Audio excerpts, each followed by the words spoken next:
Warahmatullahi wabarakatuh. Waalaikumsalam warahmatullahi Selamat malam wabarakatuh. teman-teman semua.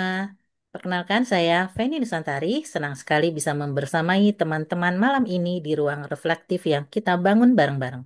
Minggu lalu kita ngobrolin tema self journey. Bagaimana kita mengenali bagian-bagian diri yang jarang kita lihat.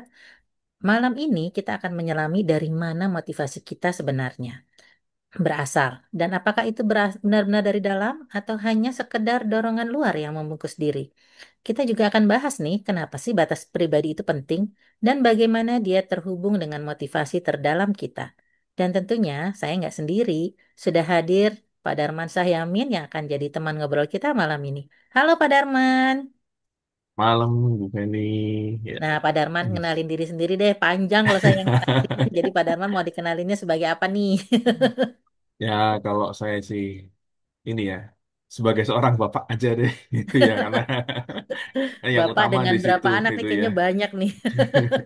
Ya, alhamdulillah nih mau 8 ya, itu kan tadi dan mohon doanya ini udah jalan 6 bulan gitu, jadi semoga di semester ketiga ini nanti lancar gitu ya dan Amin, sehat juga amin. bayinya gitu.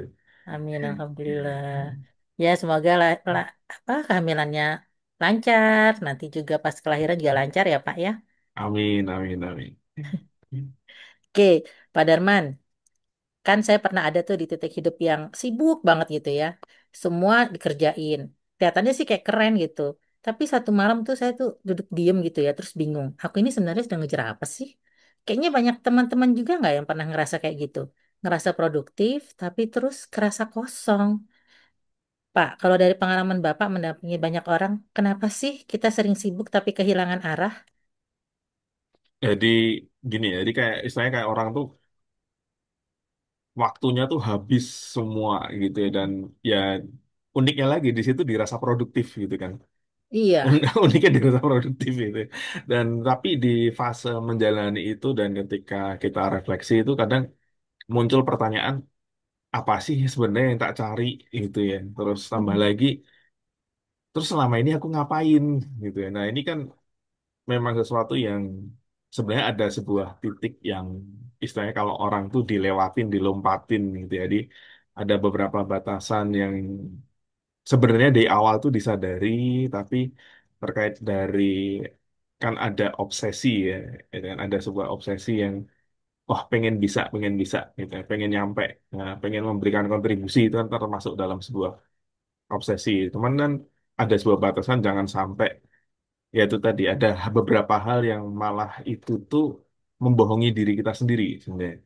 Jadi sebagai salah satu contoh nih kayak kayak tadi gitu ya kan senang senang dengan kesibukan. Berarti kan senang wah ke sana ke sini itu kan ngurusin banyak hal gitu ya. Tapi Jadi kayak nggak ada habis-habisnya gitu ya, oh Pak. kayak gak ada habis-habisnya gitu kan. Dan di situ ya satu sih itu ada bagusnya gitu ya. Tapi itu perlu dikontrol karena ya kita ada panutannya ya yaitu Rasulullah gitu ya. Jadi menurut dari Rasulullah itu bagaimana sih gitu ya. Dan ini memang sangat unik karena dari awal dari lahir itu sudah terinstall misalnya udah bawaan lahir gitu ya. Jadi nah ini Hmm. yang harus bisa dideteksi, harus bisa dikembangkan dengan sehat secara aktualisasinya agar ya jangan sampai kelewat batas istilahnya gitu ya. Ya Hmm. kayak kayak contohnya kayak anak kecil yang senang jajan gitu kan, lagi senang-senang jajan kan biasanya makanannya itu terus yang dia beli gitu kan. Jadi Bahkan sampai diulang-ulang oh terus gitu ya, Pak. diulang-ulang terus gitu ya. Nah, padahal kita tahu kalau itu kelebihan nggak sehat gitu ya. Nah, sama gitu ya. Hmm. Beberapa pola itu kita jangan sampai masuk ke dalam sebuah zona yang malah kita terjerumus ke zona yang tidak sehat itu tadi ya itu. Dan itu salah satu yang akan kita bahas ke hari ini sih. Oke, Gimana sih menyadarinya gitu ya. Jadi iya. Ya, mungkin kalau teman-teman bisa gini deh. Eh, mungkin boleh tulis di chat, boleh juga langsung rasain ya. Apa sih yang teman-teman pernah rasakan di satu sisi diri teman-teman yang dinilai negatif? Padahal mungkin itu bagian penting dari cara kita bekerja atau merasa. Boleh tulis di chat, boleh juga yang mau langsung bicara gitu open mic kan ada yang lebih suka ngomong ya Pak daripada iya nulis. betul. Mau open Boleh mic loh langsung langsung open aja mic open gitu. mic gitu. Jadi apa sih yang dirasa nilai negatif dari diri kita? Padahal mungkin itu bagian penting dari cara kita bekerja atau merasa. Boleh Kak Feni? Boleh, silakan Kak Erni.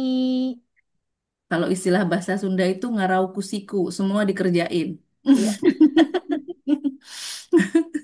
Jadi kadang suka berpikir, apa ini jadi apa ya, terlalu strong gitu. Ya jadi iya semua dikerjain gitu. Padahal ya nggak baik juga gitu. Akhirnya kan mungkin sebetulnya itu bisa di kesempatan untuk orang lain juga gitu kan. Betul. Terus yang ada juga kitanya malah jadi capek gitu kan. Terus ngerasa bahwa udah ngerjain tapi capek tapi nggak kepake gitu kan misalnya. Padahal suruh siapa juga diambil gitu ya. Itu mungkin ya ngarau siku. Jadi istilahnya tuh kan harusnya mungkin ngambil pakai tangan ini pakai sikut juga gitu. Gitu sih Semua Kak gitu Beni. ya diraup gitu ya Kak Ya, Erni. ya, ya, yang pernah dirasakan. Gitu ya. Maaf Terus pakai efeknya gimana tuh, KR nih? Yang efek dirasain. ya Hmm. yang dirasakan ya jadi kayak ya capek gitu. Maksudnya tuh mungkin nggak sadar saat melakukannya gitu kan. Jadi kayak Hmm. misalnya, Bu ini oh iya nggak apa-apa sama aku aja gitu. Oh iya oke bisa aku kayak santai gitu. Kayak gitu kayak kayak nggak sadar gitu kan. Padahal di sisi lain mungkin ada orang yang ya ngerasa oh sama Bu Erni oh ya udah gitu kan. Jadi akhirnya kesempatan orang lain itu baru ngeh ketika udah diskusi komunikasi sama suami gitu kan. Ya udah belum bagianmu. Kadang kita tuh niatnya tuh mau misalnya oh ya udah nggak apa-apa niat niat kita tuh mau bantu gitu padahal belum Hmm. tentu Hmm. orangnya terbantu sama kita gitu apalagi mungkin merasa kayak keambil gitu nah yang dirasakan tuh awalnya sih nggak ngeh kadang suka nggak ngeh karena niatnya itu bantu gitu tapi pas ternyata misalnya ketika salah atau ada yang nggak pas kan kita kayak jadi disalahin ya jadinya aduh Hmm. tuh disalahin lagi gitu ya suruh siapa juga gitu oh iya ya gitu ya yang dirasain akhirnya tuh pas kesini-sini jadi akhirnya malah jadi capek jadi baper itu mungkin yang nggak pasnya. Itu jadi kayak kesannya gini kali ya Pak Darya. Eh, Sebenarnya apa sih bahaya dari produktivitas yang tidak dikaitkan dengan motivasi yang sehat gitu? Bisa nggak sih seseorang tuh terlihat sibuk, tapi sebenarnya dia tuh sedang melarikan diri gitu. Kayak tadi kan Ya, sibuk jadi banget gitu, tapi jadi fase jangan-jangan pelarian. fase pelarian gitu. Ada nggak teman-teman yang pernah ngerasain begitu juga tuh?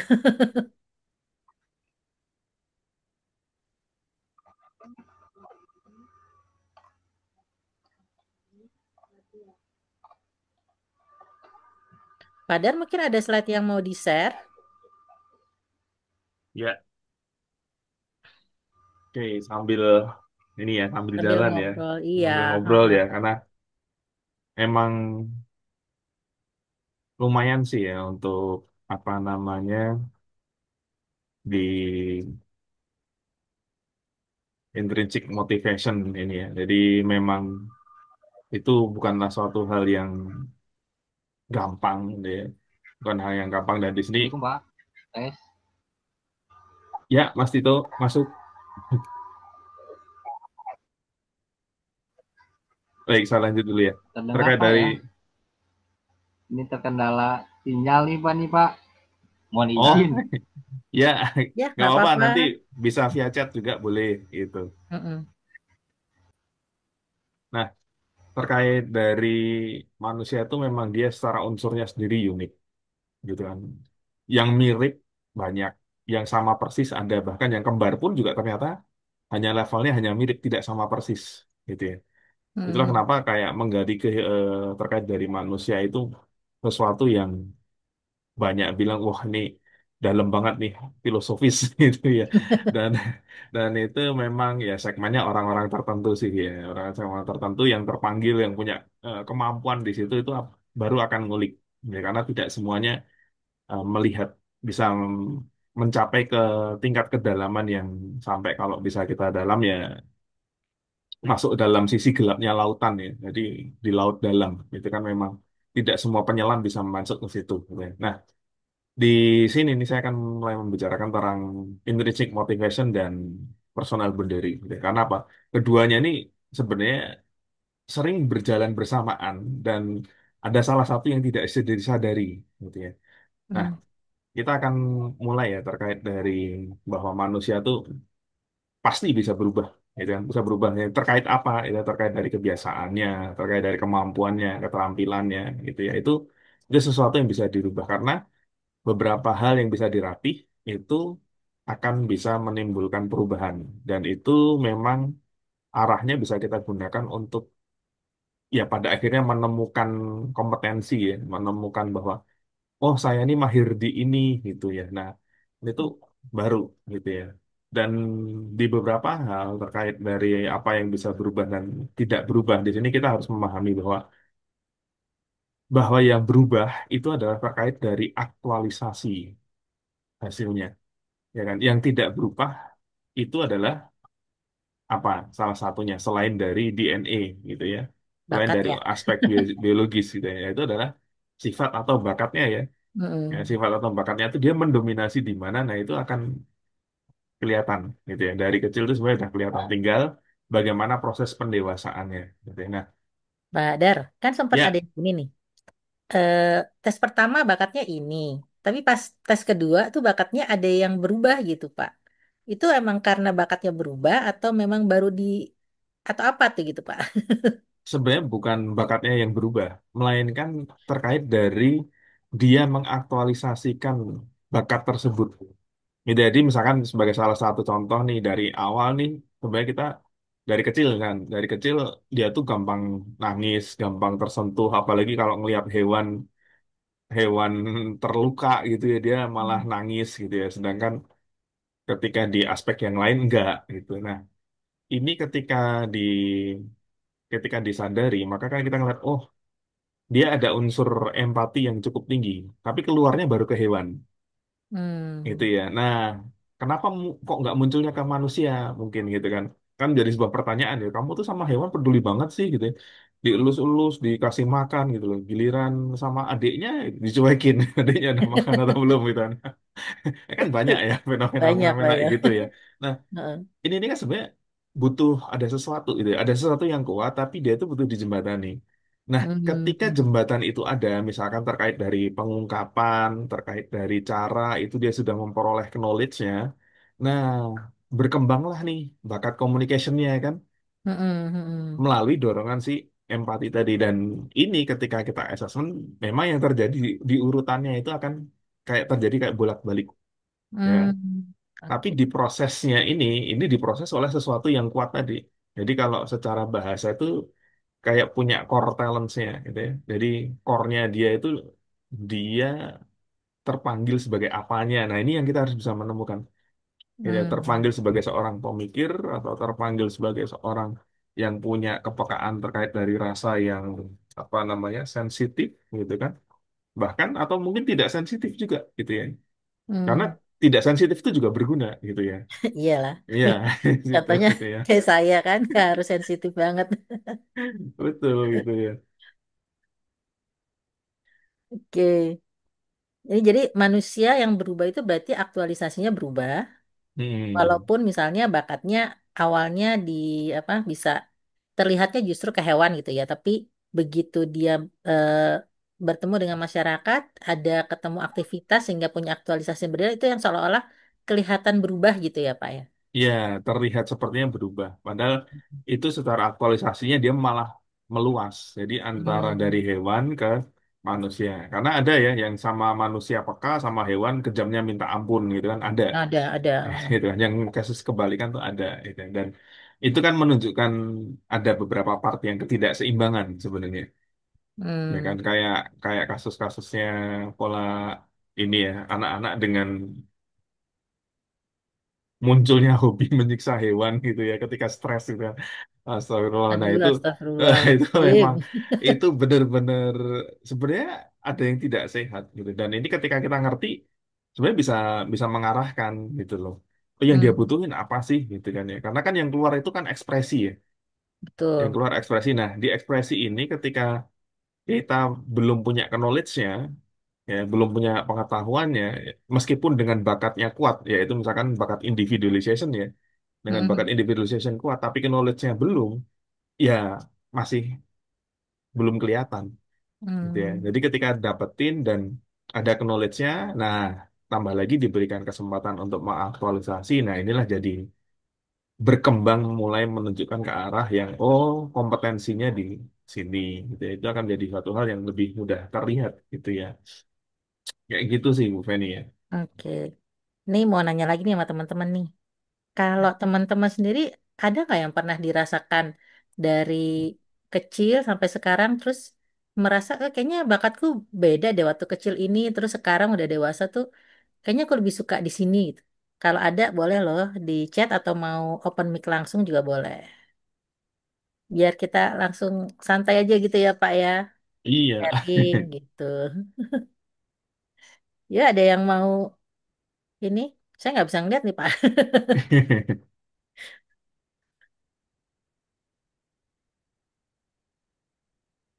Oke kalau belum ada boleh lanjut nih Pak.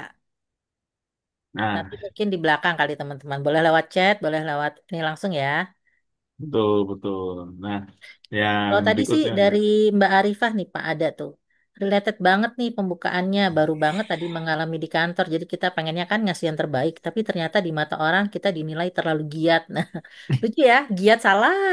Nggak ngapa-ngapain juga salah. Betul. Nah, itu repot itu ya.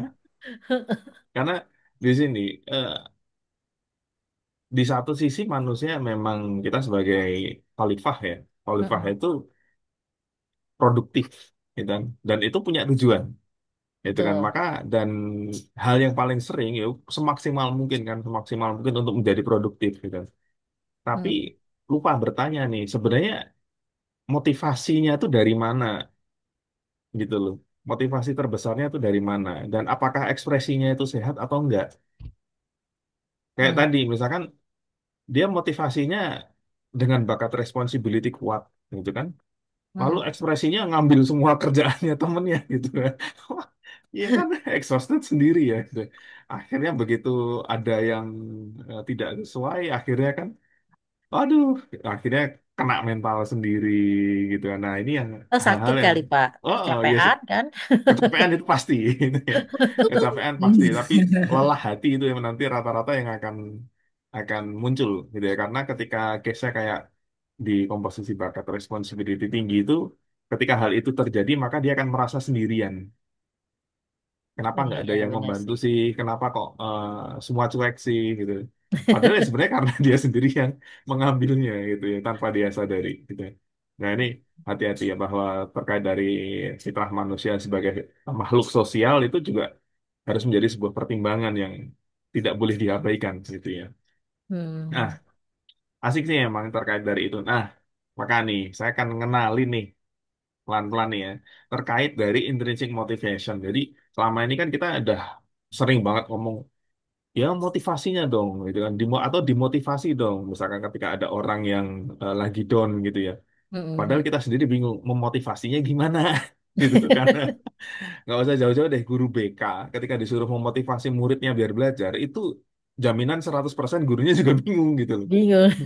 Udah Itu mana bingung nggak gitu kenal udah siswanya gak gitu kenal ya. gitu iya motivasinya gimana disuruh ini kagak jalan dikasih itu dibiarin aja gitu ya karena Heeh. apa ya mengenali unsur terkait dari intrinsic motivation itu penting gitu ya. Harus kita kenali dulu nih. Jadi Hmm. di sini ada tiga ya terkait dari intrinsic motivation itu yaitu yang pertama ada otonomi ya. Otonomi itu ya Hmm. kebebasan. Jadi I do it my way gitu ya kayak lagunya Frank Sinatra gitu ya. Nah, di situ ya, I do it my way gitu ya ya kan Pak. iya kan pengen dengan cara gua gitu, gitu. Heeh, Boleh nih heeh. tapi cara gua itu kan yang kedua ada mastery terkait dari penguasaan bahwa dia tuh pengen jadi ahlinya ahli di situ gitu ya core of the core nah, itu kan nah Hmm. ini kan dapetin ya bahwa oh dia tuh butuhnya di masterinya gitu ya dia butuh sesuatu yang akan terlihat di orang tuh bahwa dia menguasai hal tersebut gitu ya Mm-mm. atau purpose ya dia butuh tujuan gitu ya nah ketiganya ini tidak semua individu itu mulai dari satu, dua, tiga. Dan itu nggak masalah.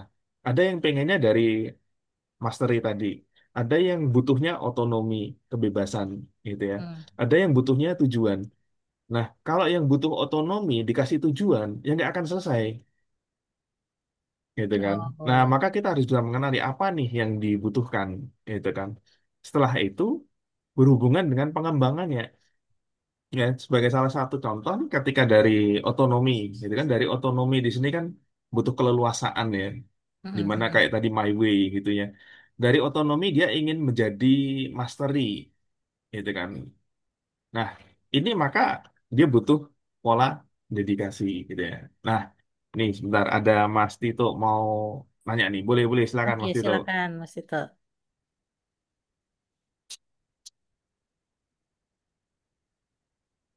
Halo Mas Tito. Oh, mungkin kepencet mungkin. Oke, kita lanjut dulu, gitu ya.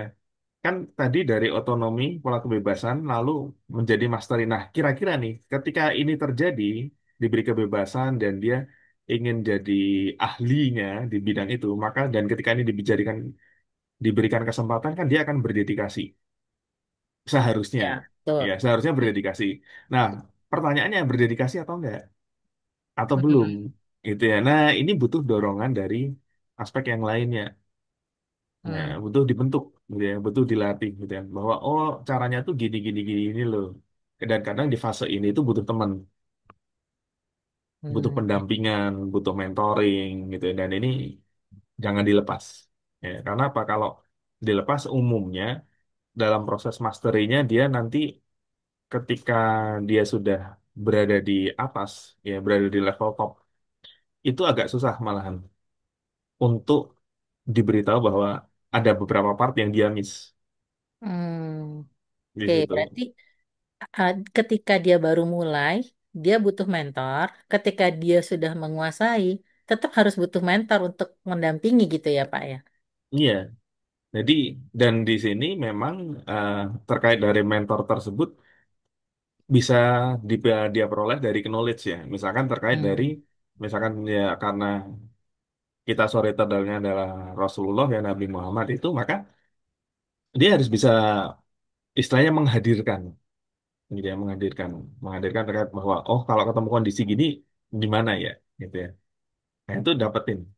Ya, memang ini suatu hal yang setiap individu pasti akan berproses sampai dengan akhir hayatnya, gitu ya.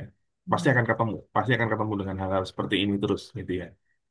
Dan kayak berikutnya lagi, misalkan dari otonomi, ketika dia punya perlu dibangun untuk purpose, gitu ya. Oke, kamu tuh bebas, kamu tuh pengen bebas gini-gini. Nah, setelah kamu bebas tuh kamu tujuannya apa, gitu ya. Kayak anak-anak muda, anak-anak SMP, SMA itu kan dia yang dia cari kebebasan, Hmm, gitu hmm, kan. Dan yang kita tanyakan tujuan, gitu kan. Nah, kebebasanmu tuh kamu tujuannya apa sih, gitu kan. Aku pengen bebas, pengen bisa main jam sekian sampai jam sekian, oke, gitu kan kita kasih oke, gitu kan. Tapi tujuan mainmu apa nih, gitu ya. Nah, ini hmm, yang harus harus kita arahkan ke hal yang benar, gitu ya. Mainnya ngapain gitu? Kalau main cuman gitu, oh mau main PS, main PS kan nggak harus di sana, di rumah ini ada PS misalkan, gitu ya. hmm, Nah, hmm, atau main PS tujuannya apa nih? Gitu. Misalkan, oh mau tanding, mau latihan ini, nah macam-macam, gitu ya. Dan ini kita akan mulai melihatnya bertahap. Karena apa? Terkait dari purpose, itu goalnya adalah kebermanfaatan. hmm, Ya kan? Dari tujuan itu harus punya akses manfaat. Nah, tujuannya bermanfaat atau tidak. Goalnya kan indikatornya menjadi ke hal yang seperti itu ya. Jangan sampai menjadi sebuah hal yang ibaratnya sia-sia. Gitu ya. Dan ini di usia muda itu biasanya memang masih muncul dengan meledak-ledak ya. Dan dapetin gitu ya. Dan ini ya apa namanya semua orang berproses gitu kan. Dan ketiganya ini memang dibentuk ya. Nah, beda lagi ketika dia punya mastery ya, dia pengen bisa ahlinya gitu, pengen jadi ahlinya. Nah, pengen jadi ahlinya sudah punya tujuan belum? Maka harus dibentuk tujuannya. Dan untuk dari mastery ke bentuk tujuan, pola yang dibutuhkan adalah pola disiplin.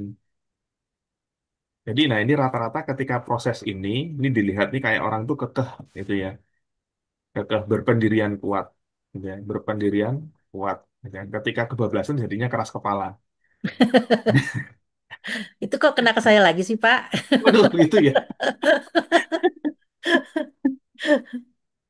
Nah ini dia butuh, gitu kan. Dia butuh. Udah ada disiplin kan, rule-nya jelas ya. Ada Iya. aturan yang jelas apa dia pengen nguasain ini dia punya tujuan. Makanya di fase ini tes nih, dua di tes fase ini dia akan bisa jadi exhausted ketika komposisinya tes tes bakatnya mendukung ke arah di sini semua. Ketika Hmm. tidak disadari, gitu kan. Dan makanya tadi tes. dia distimulus dari lingkungannya, say yes, nggak nolak, bahkan take the chance gitu ya, karena Mhm. stimulusnya sesuai dengan apa yang dibutuhkan sama bakat kuatnya, Ya, ya bisa jadi. kan? Ya. Jadi mudah kan, mudah mudah diterima, spontan gitu ya. Nah Mm-mm. ini penting gitu ya untuk apa agar kita bisa mendapatkannya, gitu kan.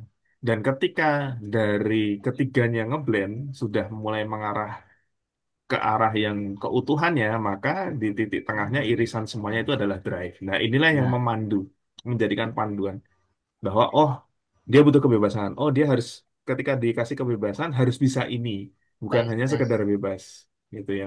Dan ketika sudah bisa itu, dia harus punya tujuan yang lebih bermanfaat atau lebih spesifik, gitu ya. Nah, di sini nih kita akan coba nih ya, tanya nih ke teman-teman nih dari teman-teman nih yang dirasakan ya yang menggambarkan dirinya pada saat ini tuh apa sih gitu kan motivasinya gitu kan.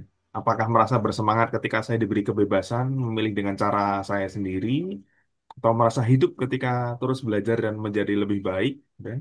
Ataukah merasa terdorong jika saya bisa memberikan kontribusi pada sesuatu yang lebih besar dari diri saya gitu kan. Nah, ini bisa dijawab ya via chat atau mau open mic itu silahkan gitu kan. Serta pilih salah satu mana yang sebenarnya itu dirasa paling dalam atau paling tinggi dorongannya dan kenapa gitu ya. Boleh loh, Coba nih misalnya gitu ya. yang paling atas tuh nomor satu, bawah dua, tiga. Kalau misalnya nulisnya kepanjangan ya Pak.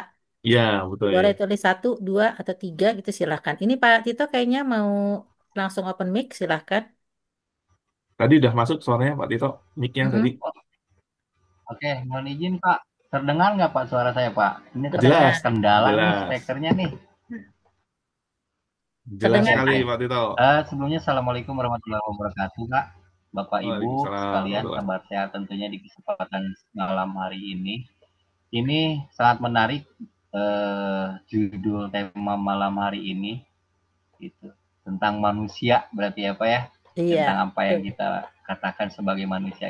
Sebelumnya sebelum saya ke suara dalam diri Pak, ini yang saya mau tanyakan dari tadi nih Mhm. eh ketika berbicara manusia Pak, kadang-kadang pribadi saya sendiri tidak mengenal siapa sih katakanlah Tito Kusnandar ini. Nah, untuk mengetahui itu semua, karena sifat karakter katanya kan harus dilihat daripada ketika kita mengenal diri kita sendiri, Pak. Itu untuk mengenal itu semua sebagai kita manusia itu siapa saya itu harus seperti apa gitu loh, Pak. Baru mungkin dari sana kita melihat bagaimana kemampuan kita sendiri gitu. Nah, untuk suara dalam diri ini saya lebih condong ke nomor 3 nih, Pak. Atau Bapak Ibu. Ya, Ya, Halo? ya, halo, masuk halo. masuk masuk. Masuk kok Pak. Jadi pilih yang suara dalam diri dari nomor tiga nih ya Pak Oke. ya sekarang. Itu aja sih, Pak. Terima kasih Bapak Ibu. Terima kasih. Terima kasih banyak kesempatannya. Mohon pencerahannya di malam hari ini. Baik. Wassalamualaikum warahmatullahi wabarakatuh. Waalaikumsalam Waalaikumsalam warahmatullahi warahmatullahi wabarakatuh. wabarakatuh. Silakan Pak Dar. Baik, bagaimana cara mengenal diri gitu ya. Cara mengenal diri itu ada tiga macam. Maaf, ada dua macam dulu. Mau pakai alat atau nggak pakai alat, Hmm. gitu ya. Kalau pakai alat, ya berarti pakai yang namanya ada assessment nih. Nah, Hmm. assessment, nah ini kita kebetulan lagi ada ini ya, ada promo ya, assessment talent mapping ini dan nanti insya Allah kalau berkenan nanti kita akan berikan informasinya di sesi akhir, gitu ya. Dan Ya. yang tidak pakai alat, gitu ya. Nah itu namanya gunakan GPS, ya. Gunakan penduduk setempat gitu. Penduduk setempat ya bisa atau kalau yang terdekat berarti pasangan gitu ya. Pasangan untuk nanyain sebenarnya menurut kamu aku gimana sih orangnya gitu ya. Karena apa? Ketika individu belum mengenal itu memang yang akan melihat itu kan orang lain Hmm. gitu ya. Dan dari orang lain itu yang paling gampang dilihat tuh kejelekannya, Ya, gitu kan. tampilannya lah Pak. Tampilannya, Ya, tampilannya yang jelek-jelek itu nomor satu biasanya lah cepet banget keluar gitu ya. kamu sih Ya orangnya itu kan. tuh. Nah, coba dibalik juga gitu ya. Jangan cuma jeleknya, tapi baiknya apa, gitu kan. Mm-mm. Nah, itu hal yang pertama ketika kita gunakan orang lain ya, ketika untuk melihat siapa sih sebenarnya saya itu seperti apa gitu ya. Dan di gambaran terkait hal ini tuh sebelum mengarah ke situ sebenarnya kayak tadi mau kemana nih yang dituju gitu ya. Nah, mau kemana yang dituju kayak tadi dari Pak Vito kan istilahnya merasa terdorong ya jika saya bisa menjadi atau memberikan kontribusi yang lebih besar dari diri saya gitu ya. Jadi kan punya gambaran sesuatu yang besar gitu kan dan tujuan yang besar ini pakai apa nanti gitu ya. Mau pakai apa nih gitu. Nah, ini nanti hal yang akan kita pelajari ya. Kita akan mulai lihat, mulai ajak ngobrol untuk oh tahapannya ternyata di dalam manusia itu ada apa aja sih gitu ya. Salah satunya terkait dari sifat atau bakat itu lalu bagaimana gitu ya. Dan di sini kita lihat kalau di chat udah ada cukup banyak ya jawaban dari teman-teman gitu ya. Ada yang mulai dari terus belajar dan menjadi lebih baik, ada yang keduanya sudah mulai ada irisan gitu kan. Dan hampir sebagian besar di sini poinnya lebih banyak mendominasi di yang nomor dua dan nomor tiga. Ya. Nah, di nomor dua dan nomor tiga ini memang adalah gambaran terkait dari ya orang-orang yang belajar. Karena di part nomor dua butuh belajar, gitu kan. Yang ketiga ini butuh belajar juga. Nah, pertanyaannya yang nomor tiga belajar atau enggak, gitu kan. Yang dari nomor tiga punya dorongan nomor tiga itu dia belajar atau enggak? Belajar Pak. Ya harusnya ya, Karena saya harusnya. sekarang lagi balik lagi ke nomor satu gitu kan. Dan Balik saya lagi terus nomor ngerasa satu. balik lagi ke nomor satu. Aku lagi butuh kebebasan nih gitu kan. Kebebasan Nah, membuat konten sesuai saya aja yang nyaman misalnya itu. Sekarang tuh lagi begitu gitu. Nggak mau nah itu. ngikutin orang lain misalnya kan. Itu kan secara dalam diri ya. Mm-mm. Jadi jadi kayak kayak jadi roadmap ya pada akhirnya ya. Gitu Iya. kan. Jadi dari ini kemana kedua ke satu dan bahkan dari yang satu ke tiga gitu kan. Lalu Bisa. kedua gitu kan. Itu bisa. Nah, yang terpenting adalah di kondisi saat ini tuh mana gitu ya. Kita berada di yang mana nih gitu ya. Karena di setelah yang mana baru kita akan mulai nih. Mulai masuk ke Artinya sebentar. Berarti motivasi yang tiga tadi sebenarnya titik pangkalnya adalah kita sadar berada di posisi mana gitu ya Pak ya. betul, lalu bikin roadnya Oke, ya ya, kan dari otonomi, mastery, purpose. oke, Ya kan dari purpose mau lari kemana nih? Oh, dari ya, purpose sudah punya knowledge atau belum, maka dia butuh otonomi. Dari mm-mm. otonomi menjadi mastery, Ya, gitu kan. Dan itu yang dan akan itu bisa teman-teman bolak-balik akan gitu ya. bisa bolak-balik gitu ya di part di sini nih. Ya, dan kayak tadi hampir sebagian besar berada di sini ya, mastery Iya, sama pas tadi purpose, sama purpose. Cuma saya yang di otonomi gitu kan. sekarang. Nah ini nanti akan terbentuk circle-nya ya. Nah yang dibutuhin apa nih, gitu kan. Maka kalau yang dari Cuman, otonomi, create Bu Ida mastery, Nayu gitu ya. bilang, kalau cuman punya 2 poin gimana? Kalau cuman punya 2 poin ya itu berarti kan yang dirasakan sekarang nih. Misalkan kayak dari Bu Ida tadi purpose dan apa nih, mastery kayaknya. 2 dan 3 gitu ya. Nah di fase sekarang itu kan misalkan di fase ini dua ya terkait dari purpose dan mastery gitu ya. Maka dalam fase tertentu nanti akan merasakan kebutuhan terkait dari otonomi. Artinya apa? Di sini akan menjadi kayak semacam ujian strugglingnya. Mau nyoba ini kok nggak jalan ya, mau ngusaha ini kok masih belum ya gitu. Saya tuh Hmm. pengennya gini gini gini gitu kan. Nah itu dari purpose-nya sudah ada mastery-nya gitu kan. Tapi dari otonomi yang misalkan case-nya diberikan, nah ini kadang tidak dirasakan memang ketika salah satu aspeknya ini sudah mulai tinggi gitu kan. Dan untuk menjadikan sebuah aspek goalnya yang besar ya terkait dari memberikan manfaat ya maka ya ini sudah mulai nih. Biasanya meskipun otonominya kecil ya, meskipun otonominya kecil, tapi dia ada Hmm. sering-seringnya gitu ya. Tapi dia di kondisi berangkat memang kadang ada beberapa hal yang case-nya dua kayak tadi ya, terkait dari otonomi mastery atau purpose otonomi gitu ya. Dan Hmm. ini dua buah kondisi yang berbeda terkait dari apa yang dibutuhkan gitu ya. Karena Yang ketika misalkan dibutuhkannya itu Kak, yang irisannya ini ya Pak, yang dibutuhkannya itu. betul, jadi misalkan nih terkait dari otonomi maka karena dia belum bisa melakukan secara sendiri, maka dia butuh partner, Hmm. butuh orang lain. Gitu. Nah, peran sebagai makhluk sosial mulai masuk. Ketika sebagai mastery terapi ternyata kok masih belum bagus-bagus gitu ya. Ya maka Hmm. libatkan orang lain Hmm. untuk agar bisa mencapai goalnya yang besar. Jadi kadang orang itu kan pengennya kan dikasih kebebasan belajar sendiri, habis itu bisa. Pengennya kan seperti itu, gitu kan? Pengennya. Saya Pengennya, sendiri butuh orang lain Pak, iya kalau kan? Nah, nggak bisa. ketika dalam salah satu fasenya itu kan membutuhkan orang lain ya, Iya. membutuhkan orang lain untuk memberikan koreksi, membutuhkan orang lain untuk membuat lebih simple gitu ya. Nah, ini agar untuk ketiganya di sini itu sebenarnya yang di-create adalah si drive-nya Oke. di situ. Jadi kayak misalkan terkait dari apa namanya dari saya sendiri misalkan ya. Dari saya sendiri itu mencapai dari mastery dan purpose Hmm. gitu ya.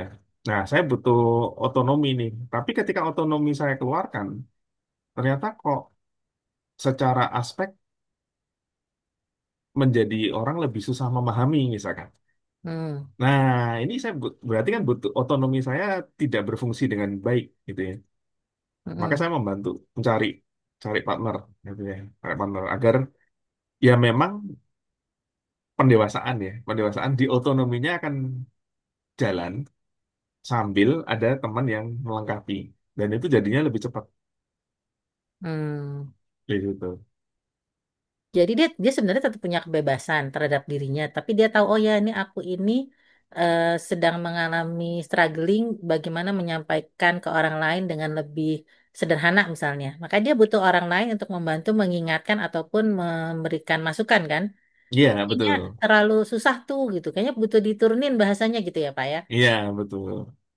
Jadi sama kayak misalkan kayak istilahnya profesor ditanyain anak SD gitu kan, Nah ya. kan karena bingung juga gitu ya cara jawabnya gitu ya di situ. Nah Heeh. ini penting karena apa? Dia tahu batasannya pada akhirnya ya. Heeh. Tahu batasannya di mana ya dia agar lebih berperannya tuh lebih dapat gitu ya. Oke. Nah, Ya, kita masuk ke personal boundary ya Pak ya.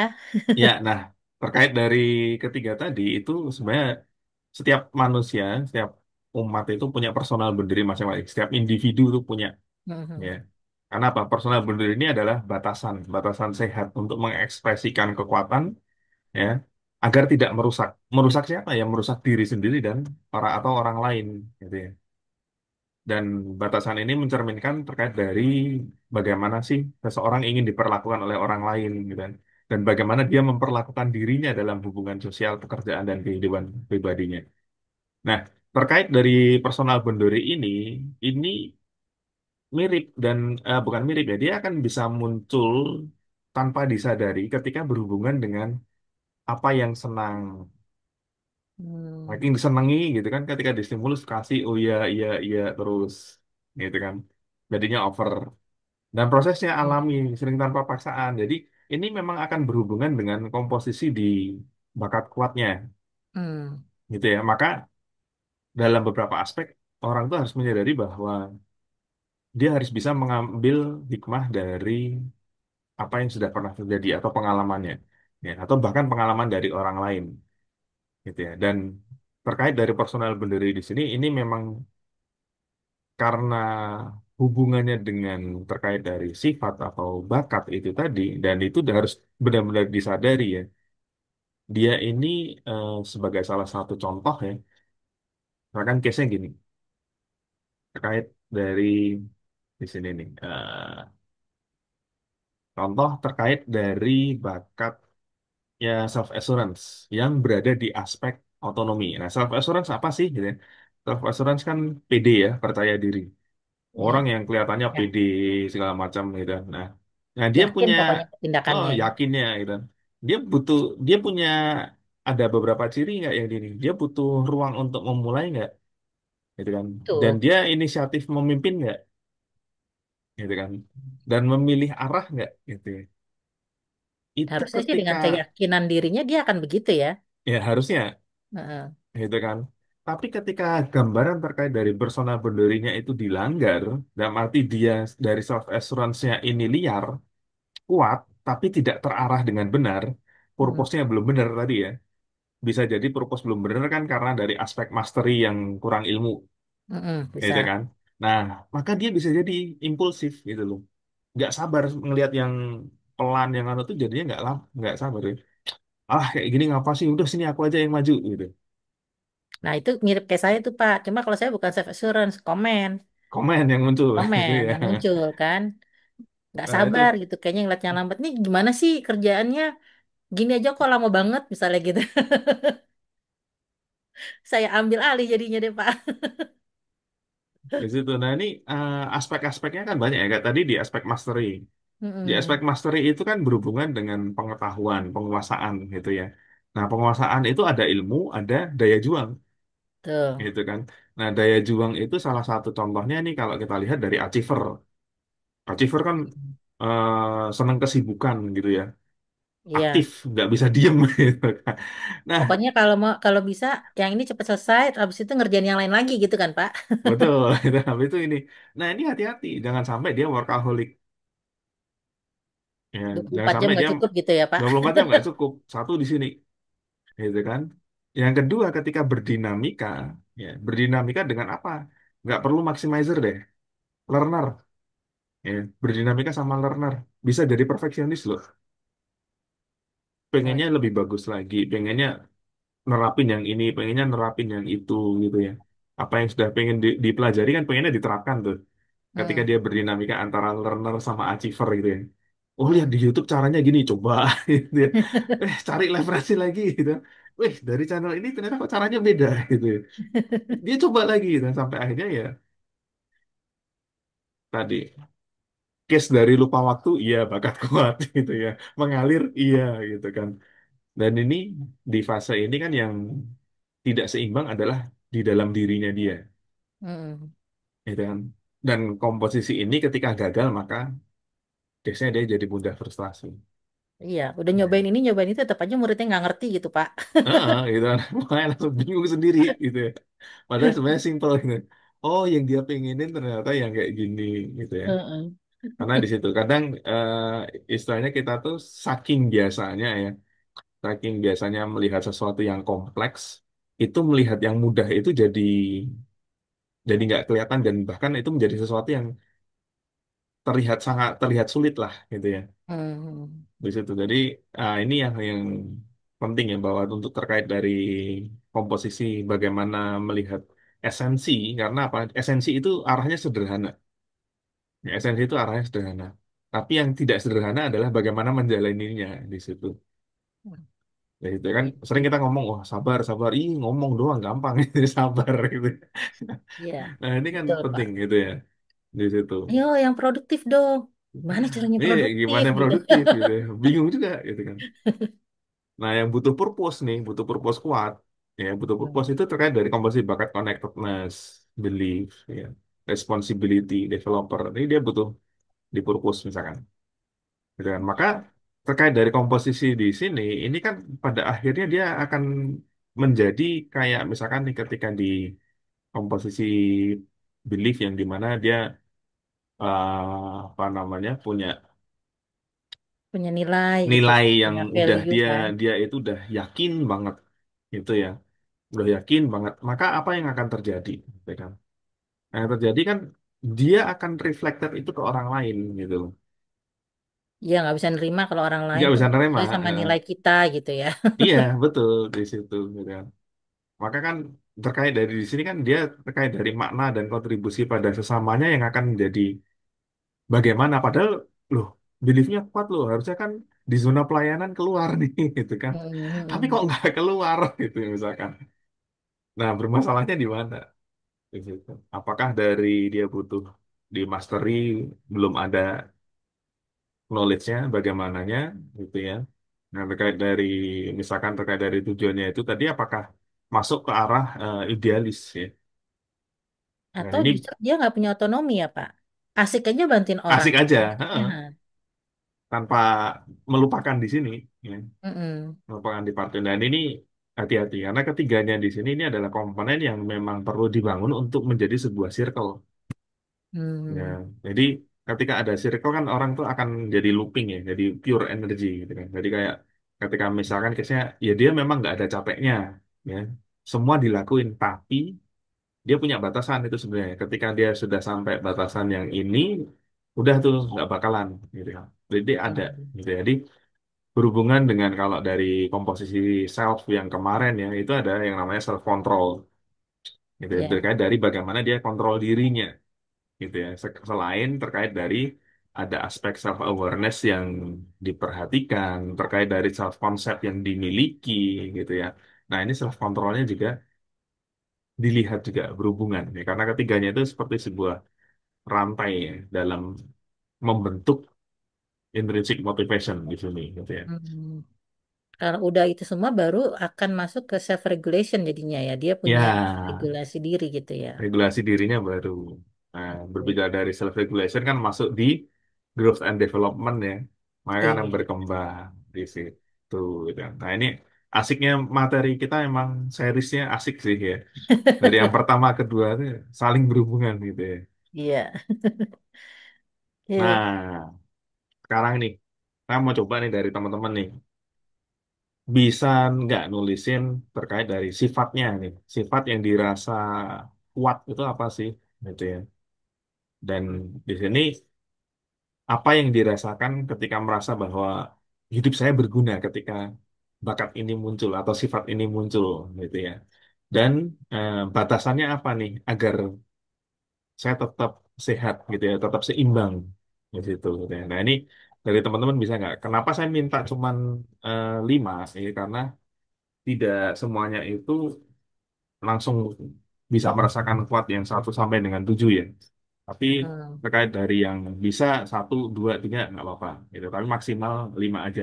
Terusnya kayak gitu ya. Oke, dari teman-teman mungkin ada yang bisa menuliskan di chat, boleh silahkan. Boleh tulis di chat, boleh langsung open mic, silakan loh. Mbak Devi mau ini?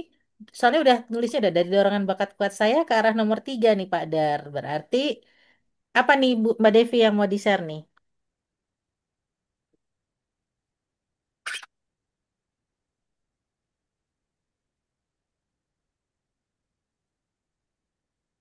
Mas Tito udah.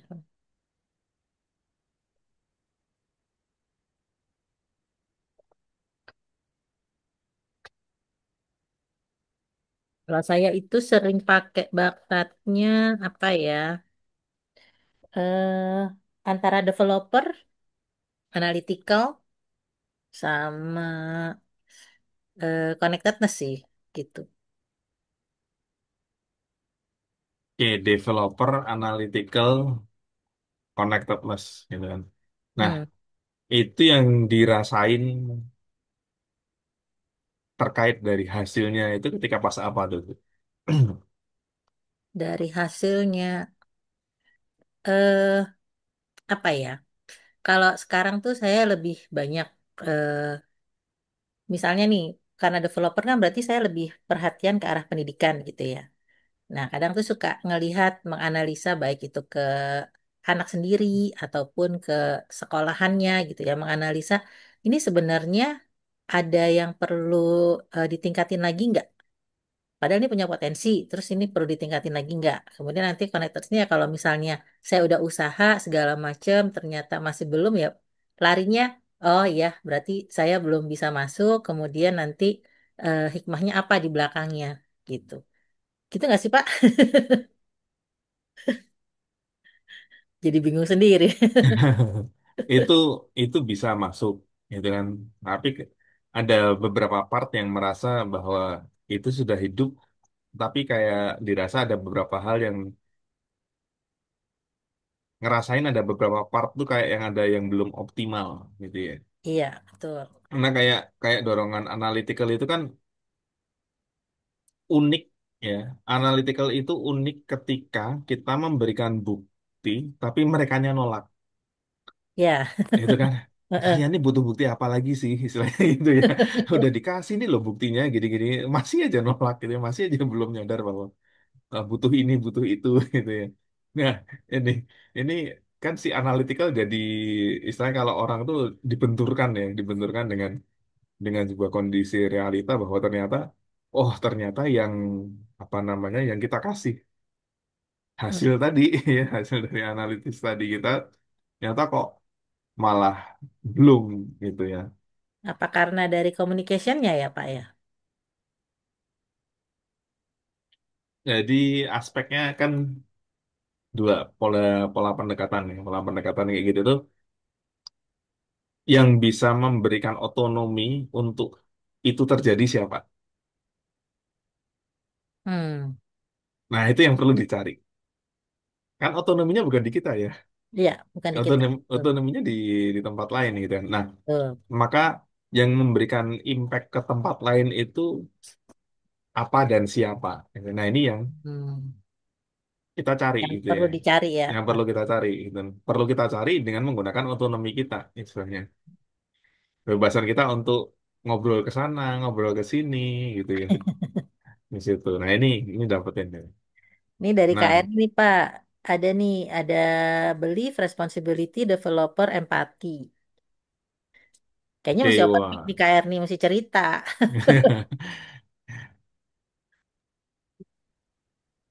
Apa Ini nih asik cerita nih apa gitu ya. tuh? Ada belief, ada developer, ada empati gitu.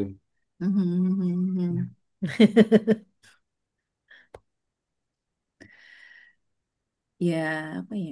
Senang memajukan orang ya, maksudnya itu karena mungkin lingkungannya cukup lama di pendidikan kali ya.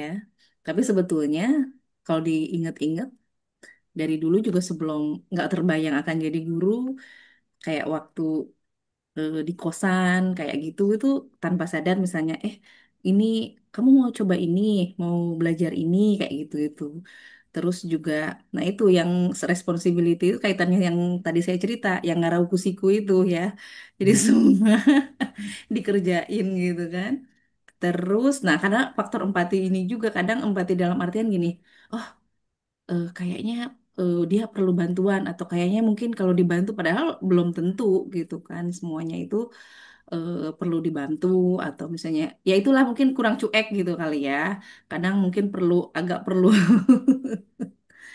kayaknya kalau apa aja tuh langsung yang kenapa gitu lah gimana ya pengennya lempeng gitu tapi kayaknya ini ya agak-agak ya walaupun sekarang sih udah berusaha untuk kayak lempeng dan nggak merasa bersalah ketika kita nggak nggak bantu nggak apa-apa biar dia juga bisa dan sebagainya kayak gitu-gitu itu sih Pak. Ya, ya.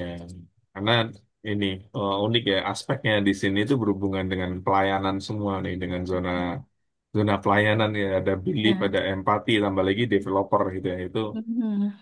pada akhirnya sih responsibility jadi nggak keren gitu ya. Mhm. Responsibility jadi di-tick Di- semua sama dia jadi gitu. ripuh apa ya jadi berat gitu jadi Iya, jadi jadi berat. lebat. Orang baru cerita aja dianggapnya udah minta gitu, gitu kan. Ya, padahal belum Di situ. SOS gitu Padahal ya. belum SOS di situ ya. Mhm. Nah ini dari Mbak Eka nih. Ada ideation, analytical, communication, connectedness, dan responsibility. Asik nih kombinasi-kombinasinya. Jadi Mbak Devi ini juga ada significance, connectedness, futuristic, individualization, dan responsibility. Wah, asik banget nih. Ini domainnya kita ketemu connectedness, responsibility semua. Gitu ya. Dan ini lumayan gitu ya. Oke, Dan, silakan. oh ya, silakan nanti tinggal masuk lagi ya. Hah. Nah, memang di part di sini ya, itu kita perlu menyadari bahwa boundary tadi kan akan sangat cepat munculnya ketika berhubungan dengan yang bakat kuatnya ya. Hmm. Dengan domain bakat kuatnya itu terlihat gitu ya. Nah, kayak sebagai salah satu contoh nih, masuknya learner di mastery gitu ya. Intrinsic motivation-nya kan dia termotivasi untuk belajar. Ya, terus belajar terus gitu kan. Nah, boundary-nya gimana? Tahu kapan berhenti belajar untuk bertindak. Jadi bukan hanya sekedar belajar, tapi ya duit gitu ya, dilakukan. Gitu kan. Nah, resikonya, ya, kalau tidak dibatasi, ya maka dia akan kayak orang tuh bisa dibilang kayak jadi jalan di tempat gitu ya. Dan di part di sini ini akan jadi kayak kesannya NATO, ya no action talk only. Karena apa ya dari learnernya terus. Itu ketika masih dalam aspek yang di bawah. Di aspek NATO itu masih di bawah. Ketika naik level lagi, ya case-nya akan jadi overthinking. Ini hati-hati. Ya, ketika masuk dalam sebuah fase overthinking, ini bisa dimunculkan oleh dinamika yang cukup banyak ya. Selain berhubungan dengan deliberatif ataupun analytical itu sendiri gitu ya. Karena di aspek dari deliberatif itu kan nanti akan bertanyanya kalau itu yang dilihat kan selalu resiko. Ya, kan Betul, bisa melihat resiko terus gitu ya. Begitu juga terkait dari si strategik. Si strategik itu bisa memilih yang terbaik kan. harusnya. Harusnya gitu ya. Harusnya dia bisa memilih yang terbaik. Dan caranya memilih yang terbaik gimana? Ngelemparin resiko. Nah, ini hati-hati ya di situ. Dan itu kadang beberapa kondisi seperti itu kan membuat malah kita tuh tidak diterima oleh orang lain, tidak diterima oleh masyarakat ya karena terkait dari peran kita sebagai makhluk sosial kan harus bisa Hmm. istilahnya tetap seimbang gitu ya. Nah, ini jangan sampai ya aspek itu jangan sampai itu keluar gitu ya. Yang berikutnya terkait dari komposisi bakat belief yang berhubungan dengan nilai-nilai ketulusan dan dia kita masukin ke zonanya purpose karena apa ya punya nilai itu dia pasti punya tujuan gitu ya. Belief itu pasti punya purpose-nya kuat gitu ya. Nah, intrinsic motivation ya bekerja karena nilai dan makna yang kuat gitu ya. Makna dan nilai yang kuat apa? Sebagai salah satunya yo kerja kan ibadah gitu ya. Ya Hmm. kan sebagai ibadah gitu. Bener, iya bener. Nah, yang sehat gimana? Dia tidak memaksakan diri pada orang lain gitu ya. Atau kehilangan empati saat ada perbedaan pendapat. Ya kalau aku sih dikasih gitu ya tak jalanin gitu ya. Lah dia ada kerjaan lain kok ya udah biarkan. Karena dia menjadi Hmm. susah berempati ketika dia masuk ke situ. Gitu ya. Karena larinya ke dirinya sendiri gitu ya. Larinya ke Ya. dirinya sendiri. Gitu ya. Karena kan case-nya kan hampir mirip kayak orang responsibility. Coba dikasihkan ke saya, gitu kan. Selesai, tak kerjain. Ya kan? Beda Mm-mm. dengan orang komen. Coba saya yang suruh mimpin, pasti beres. Gitu kan. Karena kan akan muncul di situ ya. Iya, iya. Di situ kan. Gitu. Ketika ketemu dengan yang gagal, gitu kan. Ketemu dengan achiever kuat, gitu kan. Coba saya yang dikasih kesempatan. Tak usahain sampai bener.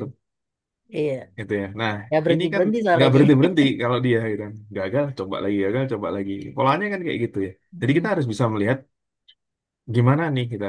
Dan risknya yang terbesar adalah jangan sampai jadi keras kepala atau malah menghakimi atau judgmental gitu ya. Jadi jangan sampai tidak boleh gitu ya. Tidak boleh untuk case-nya sampai ke menghakimi gitu ya. Kalau menjadi keras kepalanya, nah ini berproses ya. Karena hubungannya pada akhirnya kan eh, dia ini ketika muncul di fase keras kepala itu dia ini sebenarnya sudah mulai belajar untuk merasa didengar ya, atau sudah mulai belajar untuk bisa mendengarkan orang lain atau belum Hmm. di situ Fase karena menjadi keras kepala itu. ya karena di komposisi di belief kuat ya itu bisa jadi dia nggak mau nerima pendapat orang lain loh karena sudah punya tujuan yang tadi ya case dari Hmm. suatu yang anu kuat tadi ya goal yang kuat gitu. Jadi ya memang harus punya keilmuan gitu ya keilmuannya yang untuk mengarah kebijaksanaan itu bagaimana tanpa melupakan nilai-nilai itu tadi. Bukan berarti kalah gitu ya Hmm. di situ, tapi lebih ke aspek adaptif gitu ya. Nah, dan ini berdinamika. Ini berdinamika. Karena tiap individu dari komposisi bakatnya itu nanti akan kita bisa melihatnya ya secara global itu oh ini orang butuh apa nih gitu ya. Nah, ini contoh-contoh kasus ya. Biasanya gitu. Wah, ini ada lagi nih komen gitu ya. Waduh, ya, ini komen yang berada di otonomi gitu ya. Kalau komen yang berada di mastery beda. Oke. Hmm. Komen yang berada di mastery kan dia akan lebih cenderung mencari tahu bagaimana caranya sekali ngomong orang itu ngelakuin Oke. di situ. Jadi dia cari cari caranya, ya bagaimana memunculkan agar orang itu saya pengennya ngomong sedikit tapi jalan. Kan hampir semua leader itu pengennya kan case kayak gitu ya Iya. di Hmm. situ ya. Dan dia butuh mastery sebenarnya. Itu bukan berada di fase otonomi.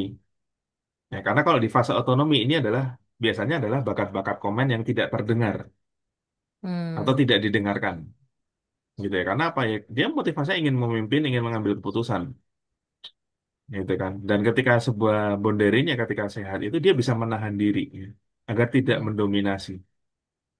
Nah ini Oke. dapetin. Dan karena apa resikonya ketika ini dilanggar, dia bisa menimbulkan konflik. Ya, menimbulkan konflik ke siapa, gitu. Baik dirinya ke orang lain, ya, atau orang lain ke dirinya. Kayak di sini, jika tidak dihargai oleh orang lain. Nah, ini ketika dia sudah merasakan kehausan ya, dari komposisi yang tinggi, lalu, oh, akhirnya feeling guilty ya, feeling Hmm. guilty-nya terlalu besar dan nambah lagi proses regulasi dirinya itu pelan ya, maka terkait dari risk yang bahwa dia merasa tidak dihargai di sini, ini jadi besar. Ya, dan ini perlu pendewasaan. Perlu pendewasaan. Ya, ini case-nya gimana? Gitu. Ya, case-nya kalau kita lihat ya dari dan kita Rasulullah ya, ya orang itu tuh memang untuk ngingetin tuh nggak bisa sekali dua kali. Bahkan untuk memberikan perintah pun juga sudah jelas, istilahnya gitu ya, sudah jelas itu pun perjuangannya lama. Dan ya memang case-nya apa? Ya, harus bisa menahan diri. Boundary-nya harus menahan diri. Artinya apa ya? Bukan lalu bersabar terus, tapi harus bisa take the moment. Nah, mencari take the momentnya ini yang kadang orang tuh belum bisa melihat sinyalnya, gitu ya. Bahwa Hmm. oh ini eh, timingnya bagus nih, gitu. Nah, ini biasanya experience ya. Hmm. Udah pengalaman dari ininya, gitu kan, maka dia akan dapetin gambaran-gambaran kayak gitu, gitu ya. Dan ya di sinilah ini dari masing-masing bakat itu tuh sebenarnya punya punya tantangannya masing-masing gitu ya. Jadi Hmm. dari sifat-sifat kita yang kita pengen memajukan orang, gitu ya, pengennya baik hati, gitu ya, pengennya dari satu sisi memberikan pelayanan yang bagus, gitu, pengen dapetin yang paling bagus bahkan, gitu ya. Nah ini kan challenge-nya di komposisinya itu tadi punya ujiannya masing-masing, gitu ya. Nah Hmm. itulah dari situlah sebenarnya kalau kita lihat ya. Kenapa ujiannya beda-beda gitu ya. Kenapa ujian dari setiap individu itu biasanya beda-beda ya, gitu ya. Nah itu bisa dapetin gitu ya, dari contoh kasusnya gitu ya. Nah dari teman-teman nih kira-kira nih dari sampai sini nih kalau kita lihat ya dari ada komposisi bakat tadi gitu ya. Jadi strugglingnya ada ya. Hmm. Strugglingnya dari masing-masing bakat itu ada. Nah setelah menyadari ada maka kan baru bertanya nih solusinya gimana gitu ya. Kita Hmm. sadar nih ya, gitu kan. Nah, maka tidak tidak asik nih kalau istilahnya apa namanya strugglingnya di mana gitu ya. Nah ini maka ya kita akan lihat ya sebagai salah satu contoh nih bagaimana menghidupkannya dan menjaga batasannya berhubungan dengan keselarasan. Ya, nah maka cocokkan deh yang tadi terkait dari intrinsic motivation ya yang mana dengan kekuatannya. Gitu kan. Nah, lalu kekuatan itu mendukung atau mengganggu. Hmm. Nah, kekuatan itu mendukung itu terrealisasi atau mengganggu. Nah, hati-hati.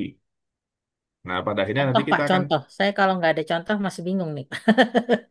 contoh nih, kayak terkait tadi. Kita berbicara di yang paling banyak nih di anak muda ya, otonomi.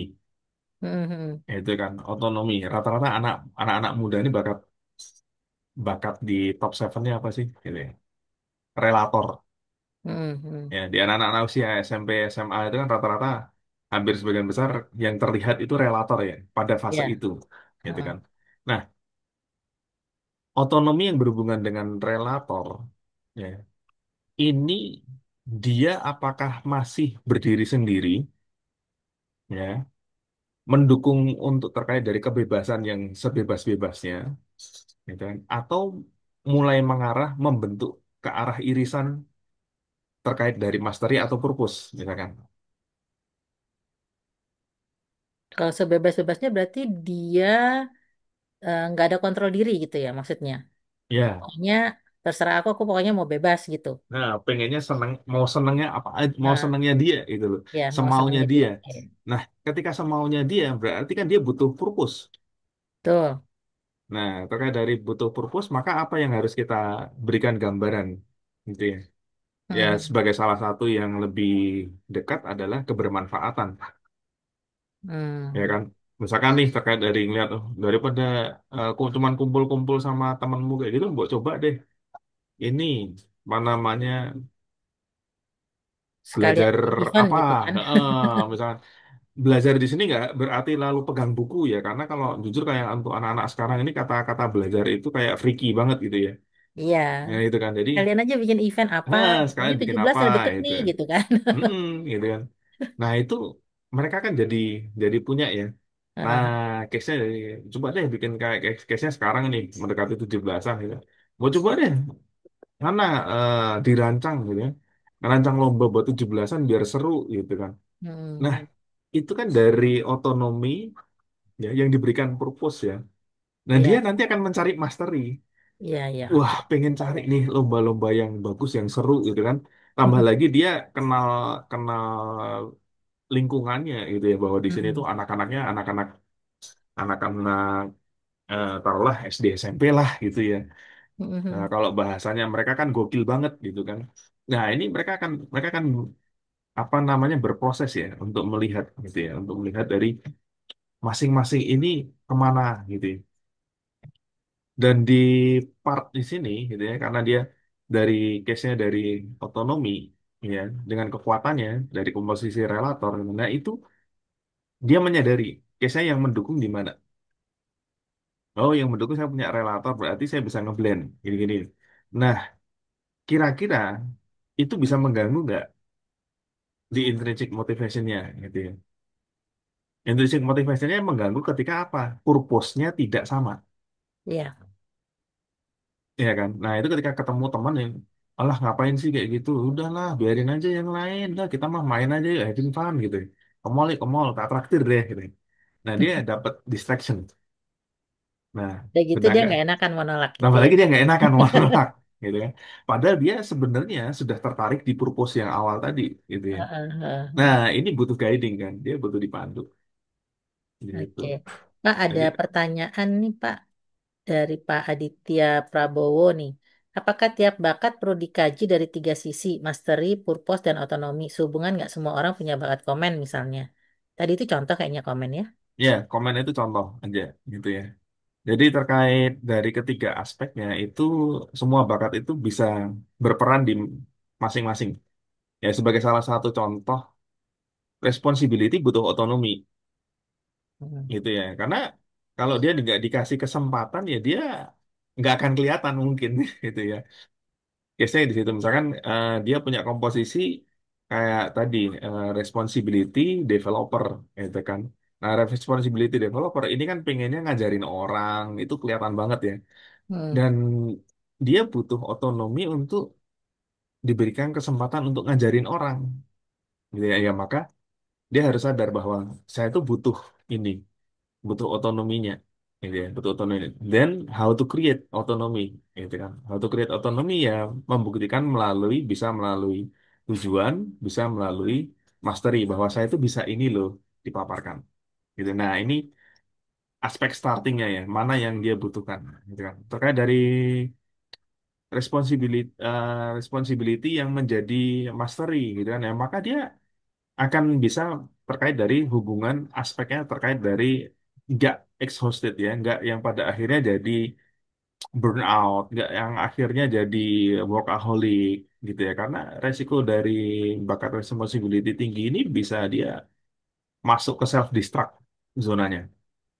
Ya, Hmm. ketika tidak dia sadari. Makanya rata-rata ngedropnya sakit. Dan itu kalau sakit udah lama, Hehe, gitu betul. ya. Kalau udah sakit lama itu biasanya ketika terjadi. Dan bisa yang lain mah bisa sakit sehari 2 hari, dia bisa seminggu 2 minggu ketika itu terjadi, gitu ya. Ketika dia masuk di zona yang hal-hal tadi, gitu ya. Nah, begitu juga misalnya responsibility yang berada di otonomi, sorry, di purpose, gitu ya. Responsibility yang di purpose, maka kita lihat purpose-nya berada di level mana. Ya, apakah itu masuk arah dari diri sendiri, ataukah sudah mulai ke segmen masyarakat, ya, atau maksudnya ke kebermanfaatan untuk lingkungan, dan kebermanfaatan untuk lingkungan ini nanti akan berbicara impact-nya seberapa, jangkauannya seberapa, seberapa besar, gitu ya. Nah, ini yang setiap komposisi dari individu itu beda-beda. Ada yang jangkauannya kecil, ada yang jangkauannya besar, gitu ya. Nah, ini kalau untuk kondisi saat ini,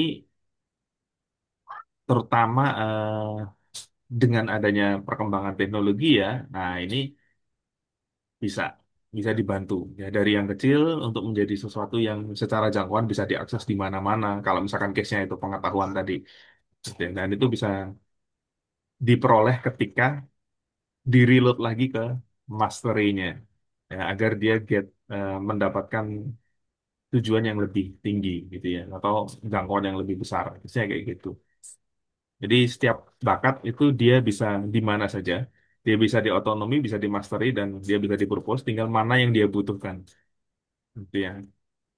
Mbak Wah, Yana ini mau nanya dari nih. Bu Ida nih. Silakan Mbak Ida. Kasih.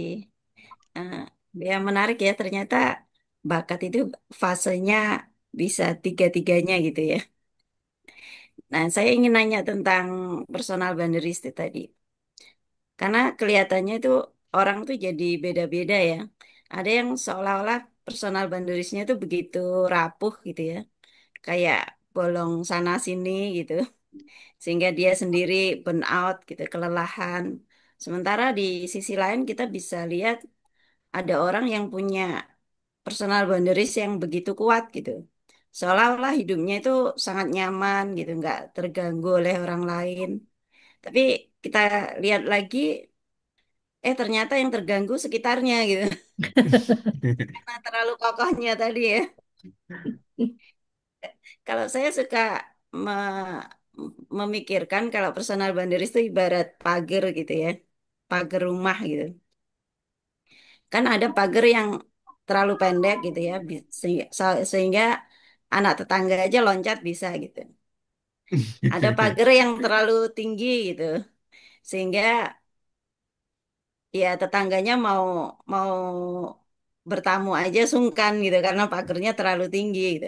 Nah ini kita gimana ya Pak biar kita bisa tahu bahwa personal boundaries kita itu sehat gitu, seimbang, gitu. Nggak bikin tetangga minder tapi juga nggak juga aman gitu dari anak tetangga yang pengen loncat tadi gitu. Terima kasih. Baik, nah itu memang sebuah kunci ya terkait dari kenapa toleransi satu. Nah, itu adalah sebuah kunci karena apa? Dari komposisi 34 bakat yang ada di Gallup ya, di Clifton Strength. Itu kalau kita gali dengan benar, itu dan kalau kita menganalisa lebih dalam, itu memang akan terlihat nih. Oh, partnya ini di siroh ini, di cerita ini, gitu ya. Sebagai salah satu contoh nih kayak yang tadi case-nya ya, kelihatannya seems all is well, gitu kan. Itu kan kalau secara gambaran komposisi bakat kan berarti positivity ya, positivity-nya tinggi gitu kan, dan kelihatannya dia wah nggak ada nggak ada apa namanya sama sekali nggak ada Nggak barrier ada lah gitu ya, sedih-sedihnya gitu ya. nggak ada sisinya gitu kan. Nah, tapi di satu sisi deep inside-nya dia itu memang dia ada fase strugglingnya gitu ya, dia ada fase strugglingnya yaitu apa, dia sudah bisa jujur pada dirinya sendiri atau belum di situ Hmm. ya, di situ karena tetap butuh, dia tetap butuh untuk bisa jujur pada dirinya sendiri sehingga tidak selalu menggunakan topeng gitu ya. Case-nya kan bisa seperti itu. Dan karena apa? Terkait dari positivity itu dia memang senang merasa bersemangat ketika membuat orang lain jadi ceria, mengubah suasana yang kelihatannya membosankan jadi lebih hidup gitu ya. Ya itu it's okay, itu bagus. Tapi ketika kondisi Anda sedang drop, itu jangan dikeluarkan justru malahan. Itu tidak boleh dikeluarkan karena apa? Semakin terbiasa untuk mengkamuflasekan, nah ini masalahnya akan jadi semakin besar. Dan itu ketika kena, ya salah satunya kayak case-nya kayak depresi lah. Case-nya kayak depresi. Dari yang, oh dia tuh dulu periang, gini-gini. Coba, wah sekarang tuh kelihatan kalau ini tuh murung banget, gini-gini. Karena apa ya, sudah terlalu banyak yang dipendam gitu ya. Dan dia belum bisa mengungkapkan. Ya, belum bisa mengungkapkan karena belum tahu caranya gitu ya. Kan sebenarnya kan case-nya kayak gini ya. Ada dua macam sih case yang kayak gitu tuh. Yang dia cari itu adalah orang yang bisa dipercaya dan nggak jadi ember. Nggak jadi ember maksudnya apa? Sorry. Ngomong ke yang lain-lain. Nggak ngomong ke yang lain-lain gitu ya. Nggak jadi corong juga gitu kan. Begitu cerita malah dia langsung keluar-keluar gitu kan. Nah, dia itu untuk menemukan itu tuh kan susah ya. Dia Hmm, tuh untuk menemukan itu susah. Dan dia butuh butuh benar-benar dipastikan gitu ya. Nah, case-nya ketika dalam sebuah kondisi ini, nah inilah pentingnya ya. Sebaik-baiknya curhat itu adalah ketika berada di titik paling bawah, gitu kan. Berada di titik paling bawah. Ya itu pas posisi apa ya? Pas posisi menyembah gitu ya. Nah, berarti apa ya kalau kita sebagai muslim ya pas sujud ya dalam sholat gitu ya. Dan hmm, disitulah berarti case-nya satu kayak tadi, berharapnya berada di level mana nih? Berharap di level manusia atau berharap di levelnya berharap kepada yang memiliki kehidupan ini gitu ya. Nah, ini penting karena ketika selama masih berharap pada manusia, ya sudah pasti namanya kecewa itu pasti akan ada ya betul. di situ ya. Nah, ini tadi purpose tadi levelnya di purpose itu harus di up levelin. Gitu ya. Begitu juga terkait dari responsibility. Responsibility itu apakah dia selalu menunggu dikasih amanah atau mengambil alih amanah atau justru malah sudah mulai bisa berpikir bahwa saya bisa memberikan kontribusi yang saat ini gitu ya. Menjadi sebuah pertanggungjawaban antara apa yang sudah saya pelajari dengan orang lain gitu ya. Untuk diajarkan ke orang lain. Jadi pertanggungjawabannya lebih ke arah aspek pertanggungjawaban yang berada di levelnya hari akhir gitu ya. Nah, itu dapetin gitu ya. Self assurance. Self assurance ketika berharapnya apa sih gitu ya. PD ketika dilihat apa terlihat PD gitu kan. Nah, significance ya significance senang tampil memberikan yang terbaik ya. Nah, memberikan yang tampil yang terbaik itu di levelnya di depan manusia atau mau nanti di yaumil akhir. Nah, ini bekal. Dan inilah yang dibutuhkan untuk di aspek mastery tadi ya. Makanya butuh pendewasaan, butuh controlling karena apa? Jangan sampai dalam setiap aspeknya itu malah mengarah ke hal-hal yang bisa menjadi self destruct gitu ya. Jadi untuk dia menjadikan regulasi dirinya itu rendah gitu ya. Karena yang terbesar kenapa regulasi diri rendah ini utamanya adalah berhubungan dengan ego. Ya, berhubungan dengan ego yang masih tinggi dan tidak sehat, ya, belum sehat, gitu ya. Nah, ya siapa yang berpeluang punya ego tinggi, gitu ya, kalau kita berbicara secara bakat, gitu ya. Nah, ini akan jadi semakin lebih mudah ini ya, lebih mudah terlihat, gitu kan. Dan Hmm, ini relasi relasi dengan komposisi bakatnya bagaimana, gitu ya. Biasanya kita akan bisa melihat hal-hal seperti itu secara ya lebih dalam sih, digali ya. Memang namanya explore the deep of life ya. Jadi memang menyelam dan menyelamnya itu begitu dapat kita coba lebih dalam lagi secara step by step gitu ya. Dan itu asik sih gitu karena di satu sisi ya terkait dari realitanya bahwa terkait dari minat dan bakat nih sangat unik. Ada yang berminat tapi tidak berbakat, maka dia butuh usaha besar untuk berkembang gitu kan. Dan ada yang berbakat tapi tidak berminat gitu kan. Maka potensinya tidak tergali. Nah, case-nya yang dibutuhkan antara yang di atas dengan yang di bawah itu udah berbeda ya. Ya, kalau yang di Hmm, atas dia butuh ada orang yang bisa mendampingi, ya, berminat tapi tidak berbakat, gitu ya, maka dia butuh usaha. Akan tetap bisa, gitu. Tapi kan ya, case-nya jadi waktu ya. ya. Jadi Hmm. jadinya waktunya yang lebih lama dan yang berbakat tapi tidak berminat. Nah, maka dia butuhnya adalah disadarkan bahwa kamu tuh Punya potensi ya. punya potensi dan bisa mencoba, misalnya di situ ya. Dan terkait dari minat dan bakat tadi, maka bagaimana saya bisa menggunakan kekuatan saya dengan sadar agar tetap selaras dengan motivasi terdalam atau intrinsik motivasinya dan tidak melewati batas sehat, gitu kan? Maka kita akan lihat nih, motivasinya apa, kekuatan yang mendukung apa, yang mungkin mengganggu itu apa. Ya, nah ini di breakdown. Ya, lalu strategi agar menjaga tetap sehat apa, gitu ya. Jadi misalkan motivasi saya responsibility, kekuatan yang mendukung developer, kekuatan yang mungkin mengganggu deliberatif, misalkan. Nah, strategi agar menjaga tetap sehat apa berarti terkait yang mungkin mengganggu terkait dari deliberatif tadi kan? Berarti Betul di ya. sini kita bisa gunakan analytical, bisa gunakan strategik, ya, empat ini. Nah, ini terkait dari urutan bakat itu menjadi sebuah informasi, dari suatu informasi Hmm. yang penting untuk oh dia butuh ini gitu ya. Case-nya di situ. Jadi dapetin ya. Misalkan kayak motivasi significance, ya. Kekuatan yang mendukung relator. Kekuatan yang mungkin mengganggu apa?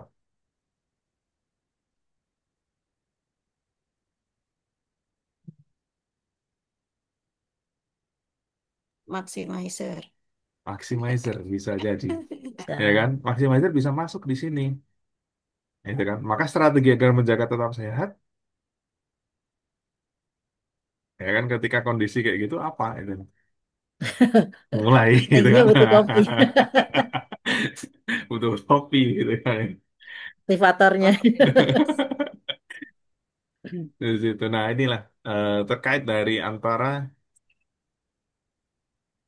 intrinsic motivation dengan personal boundary yang dimunculkan atau menjadi sebuah tantangan dari setiap komposisi, setiap bakat itu Hmm. harus kita sadari, gitu kan. Dan kita kan udah karena udah tahu nih tadi, oh motivasi terbesarnya di mana, di bakat apa, gitu kan. Hmm. Kekuatan yang mendukungnya di mana, dan termasuk di motivasi ini tadi butuhnya apa tadi ya, terkait dari tiga tadi, autonomi, mastery, atau purpose. Hmm. Di situ ya karena dapetin gitu ya dan di kekuatan yang mendukungnya juga sama gitu ya. Nah, Dibuat tiga juga gitu ya masing-masing. dibuat tiga juga masing-masing gitu kan. Nah, maka kita kan Kekuatan jadi yang mungkin ngerti mengganggu bahwa berarti dilihat juga. Jangan-jangan motivasinya ada di mana nih yang salah.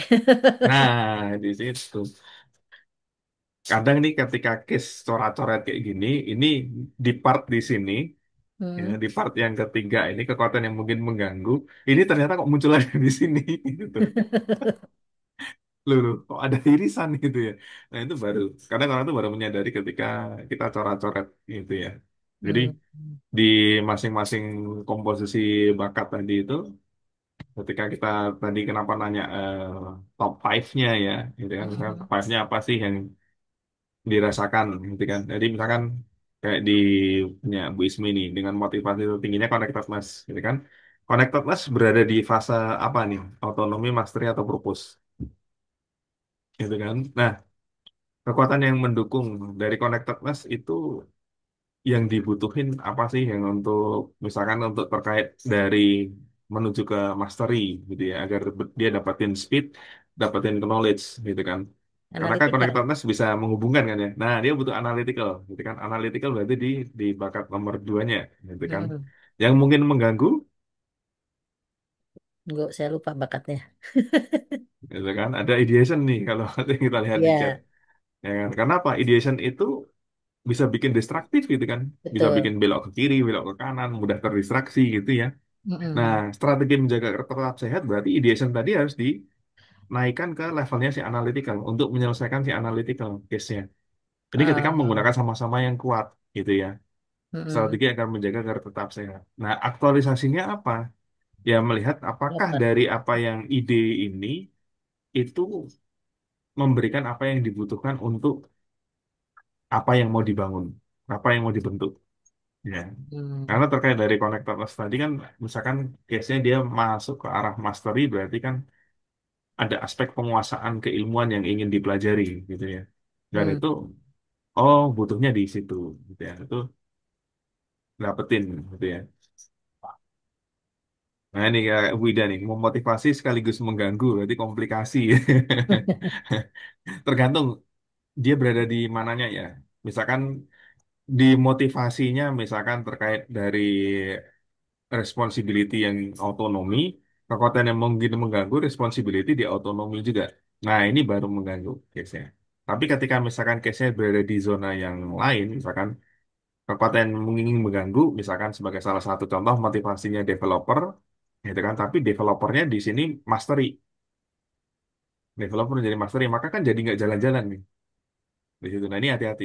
Maka terkait dari developer yang menjadi mastery itu dia harus bisa seimbang.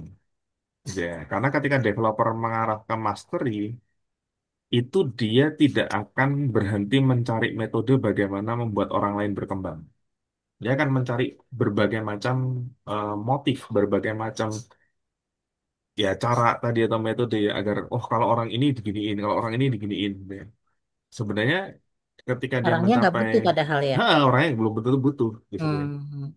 di Itu situ. malah Nah, jadi kekuatan yang mungkin mengganggu gitu ya. betul karena saking saking Asiknya. beragamnya gitu, saking beragamnya kemana-mana, biasanya gitu ya. Hmm, oke. Yang berkembang gurunya bukan muridnya gitu ya. Betul, jadinya kan belajar sendiri gurunya gitu ya. Oke. Dari situ. Nah, ini asiknya sih yang ngobrolin tentang bahwa oh, kenapa sih kita butuh tahu tadi ya, terkait dari arahannya kemana, terus butuhnya apa saja gitu ya. Hmm. Itu ya memang sesuatu yang kita hadapin gitu kan. Dan itu terus gitu ya. Dan ini penting gitu ya, agar kita tetap bisa istilahnya tetap menjadi manusia yang sehat gitu ya. Agar sampai jangan sampai jomplang gitu ya, kayak gitu. Oke, wah. Ini seru banget ya materi kita hari ini. Mungkin dari teman-teman nih ada yang mau ditanyakan, udah panjang materinya. Mungkin ada yang ingin ditanyakan sekarang. Kita buka tanya jawab kali ya, Pak Dar ya. Ya, boleh, boleh. Mumpung masih, kalau bahasa orang-orang ini masih pagi gitu ya. Jam 9 masih pagi. Silakan lah teman-teman, ada yang mau nanya, silakan.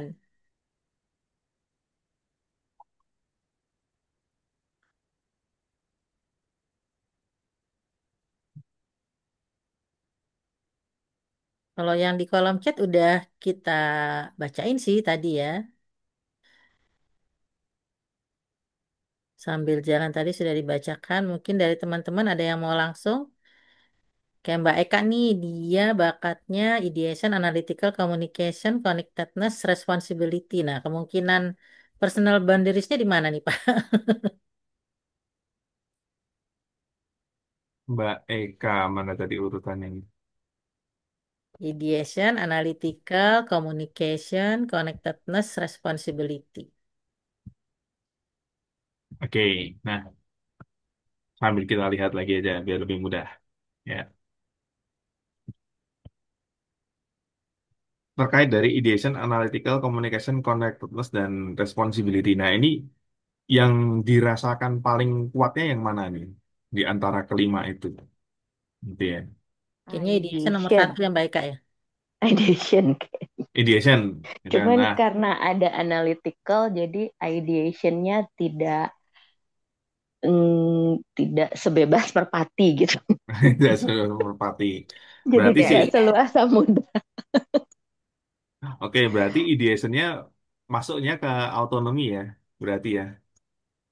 sepertinya. Dia masuk butuh untuk kebebasan untuk mengekspresikan, gitu ya, untuk mengungkapkan bahwa mencoba gitu ya. Karena si ideation itu kan butuh untuk fase mencoba gitu ya. Kalau bahasanya orang sains ya eksperimen gitu kan. Nah, tambah lagi analytical. Nah, analytical ini kan dalam kondisi ini berarti si analytical berperan untuk memunculkan resiko atau lebih untuk bagaimana agar tidak beresiko, Mbak. lebih ke filtering gitu loh, Pak. Jadi kalau saya tuh kan kadang-kadang suka kepikirannya tuh suka kayak jauh out of the box gitu kan. Hmm, hmm. Suka suka random gitu loh. Nah, tapi analytical ini jadi kayak, oh, datanya mana? Itu cuman Hmm, perasaan kamu atau cuma karena emosi atau memang ada datanya gitu loh. Ada eh apa? Sainsnya apa nih gitu. oke. Apakah ada risetnya gitu Apakah ada kayak gitu. risetnya gitu ya? Jadi kalau kalau misalnya atau apa ya hitungannya perlu di emang perlu dipikirin ya, emang perlu di kan ideation saya tuh kalau kalau udah ada ide gitu, udah kepikiran apa tuh kayak nyambung nyambung nyambung nyambung gitu kayak nggak selesai selesai gitu kan. Hmm, Nah dan tambah. itu tuh dan saya tuh asik gitu kayak gitu, jadi kayak asik sendiri tapi analytical itu jadi kayak udah secukupnya aja, nggak usah lebay gitu. Jadi apa ya itu ya? Kayak pagernya gitu loh, analyticalnya tuh. Ya, Kayak buat ya. remnya gitu. Jadi ngeblend sih itu dan sebenarnya di motivasinya itu yang jalan terkait dari yang tinggi berarti di antara ideation dan connectedness gitu kan karena begitu ideationnya jalan itu langsung coba di semacam terbuat ya ini ya melihat relasi antara satu dengan yang lainnya itu kayak terhubung gitu kan dan berarti di part di situ itu adalah terkait dari ideation dan connect di ideationnya dulu ya di ideationnya itu masuk ke zonanya otonomi. Nah, maka kebebasan seperti apa yang ingin diperoleh ya, gitu kan. Dan terkait dari analytical ini dibawanya ke mastery. Nah, untuk case seperti Hmm, itu, analytical ke mastery karena apa? Akan membicarakan terkait apa yang dibutuhkan tadi sama si ideation. Jadi yang iya. dibutuhin, gitu kan. Nah, di part di sini ya, di part terkait dari sini, maka ada nggak yang kekuatan yang mungkin mengganggu, gitu kan? Nah, yang mengganggu apa nih kira-kira nih? Apa ya? Ini sih sebenarnya di bawah responsibility itu ada empati ya, tapi Nah, karena suka dipatah-patahin sama si analytical, jadinya jadi nggak mengganggu gitu. Sekarang tuh jadi, kalau dulu tuh kayak, oh ya udahlah, kasihan gitu. Ya hmm, udahlah, karena nggak enak. Cuman eh ternyata tadinya analyticalnya mengganggu ya, karena kok kayaknya hitung-hitungan banget gitu. hmm, Tapi sekarang malah malah analyticalnya yang jadi, nih kalau analyticalnya nggak dipakai buat pagar nih bakalan kalah sama empati terus karena ada responsibility juga kan. hmm. Terus ada connectedness. Ada Jadi connectedness gitu. kayaknya saya bakalan jadi kelelahan gitu kalau analyticalnya nggak jadiin pagar Nggak gitu. jadi Kalau dulu pagar sih ya. analyticalnya agak mengganggu karena kok kayaknya semua hal didetailin gitu kayak ini Mm-mm. orang hitung-hitungan banget sih gitu kan. Cuman kalau itu analytical nggak dipakai, udah jadi people please. Iya, karena jadi istilahnya kayak bahasa sederhananya nggak bisa ngira-ngira ya bahwa itu nanti akan istilahnya over gitu ya. Di beberapa part Iya, akan muncul muncul seperti itu gitu. Dan tambah lagi di part di sini nih ada sebenarnya di dua hal ini ketika ini berjalan ya terkait dari motivasi serta kekuatan yang mendukung di sini karena ada dorongan communication ya. Ada dorongan communication. Nah, ini communicationnya itu sudah harus bisa mulai mengungkapkan agar aspeknya menuju ke arah mudah dipahami atau dikemas menjadi sesuatu yang menarik. Gitu ya. Nah, ini iya, mulai harus bisa mulai dituangkan ke situ karena apa? Analytical itu membuat segala sesuatunya rumit kesannya. iya. Dan si communication itu menyederhanakan yang rumit gitu ya bisa mengarah ke seperti itu gitu kan bahwa membuat orang yang jadi tertarik gitu ya membuat jadi menarik gitu ya. Tambah lagi ada ideation nah ini diblendin nah case-nya diblendin dengan ranahnya tadi batasan terkait dari analytical yang menuju ke mastery ya menuju ke terkait dari sesuatu yang ingin dikuasai itu tadi matang di hal apa nah ini yang di breakdown oh partnya butuh ini, gitu ya. Jadi jangan sampai dia keluar dari jalurnya sebelum dia selesai dulu, istilahnya. Case-nya Iya, kayak iya, gitu iya. ya. Dan ini dapetin. Dan karena uniknya ada connectedness gitu kan. Connectedness itu nanti akan ketika dapetin sesuatu yang mengganggu di sini, ini diterima memang. Oh, maksudnya suruh belajar ini dulu gitu.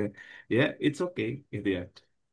Atau sih itu memang sebuah proses ya. Makanya kalau kita lihat dalam gambaran kayak gini ini kan pada akhirnya menjadi arahnya dua hal. Antara self regulation berhubungan dengan regulasi dirinya sama self resilience ya, atau resiliensi dirinya, daya tahannya gitu ya.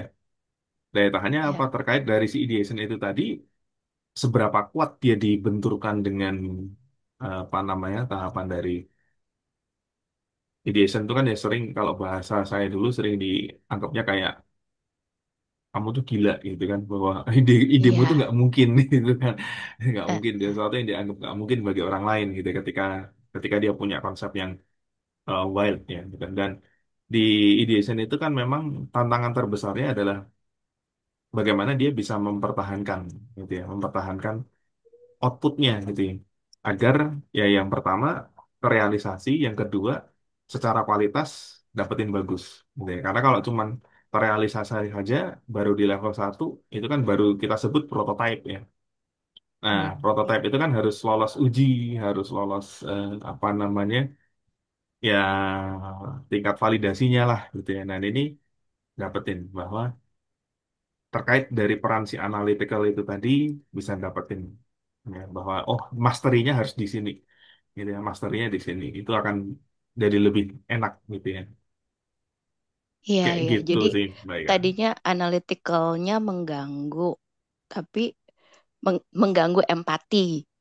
Terus Hmm. mengganggu empati dan responsibility dan connectedness. Cuman, oh ternyata perlu itu gitu untuk, apalagi sebenarnya di bawah empati ada developer gitu kan. Jadi Ya. kayaknya kalau memang kayaknya kalau si analytical ini tidak di-embrace gitu ya, tidak disyukuri akan akan malah melemahkan. Jadi sekarang sih udah bisa enjoy. Tadinya kan kalau analytical tuh udah ada ide yang liar gitu kan.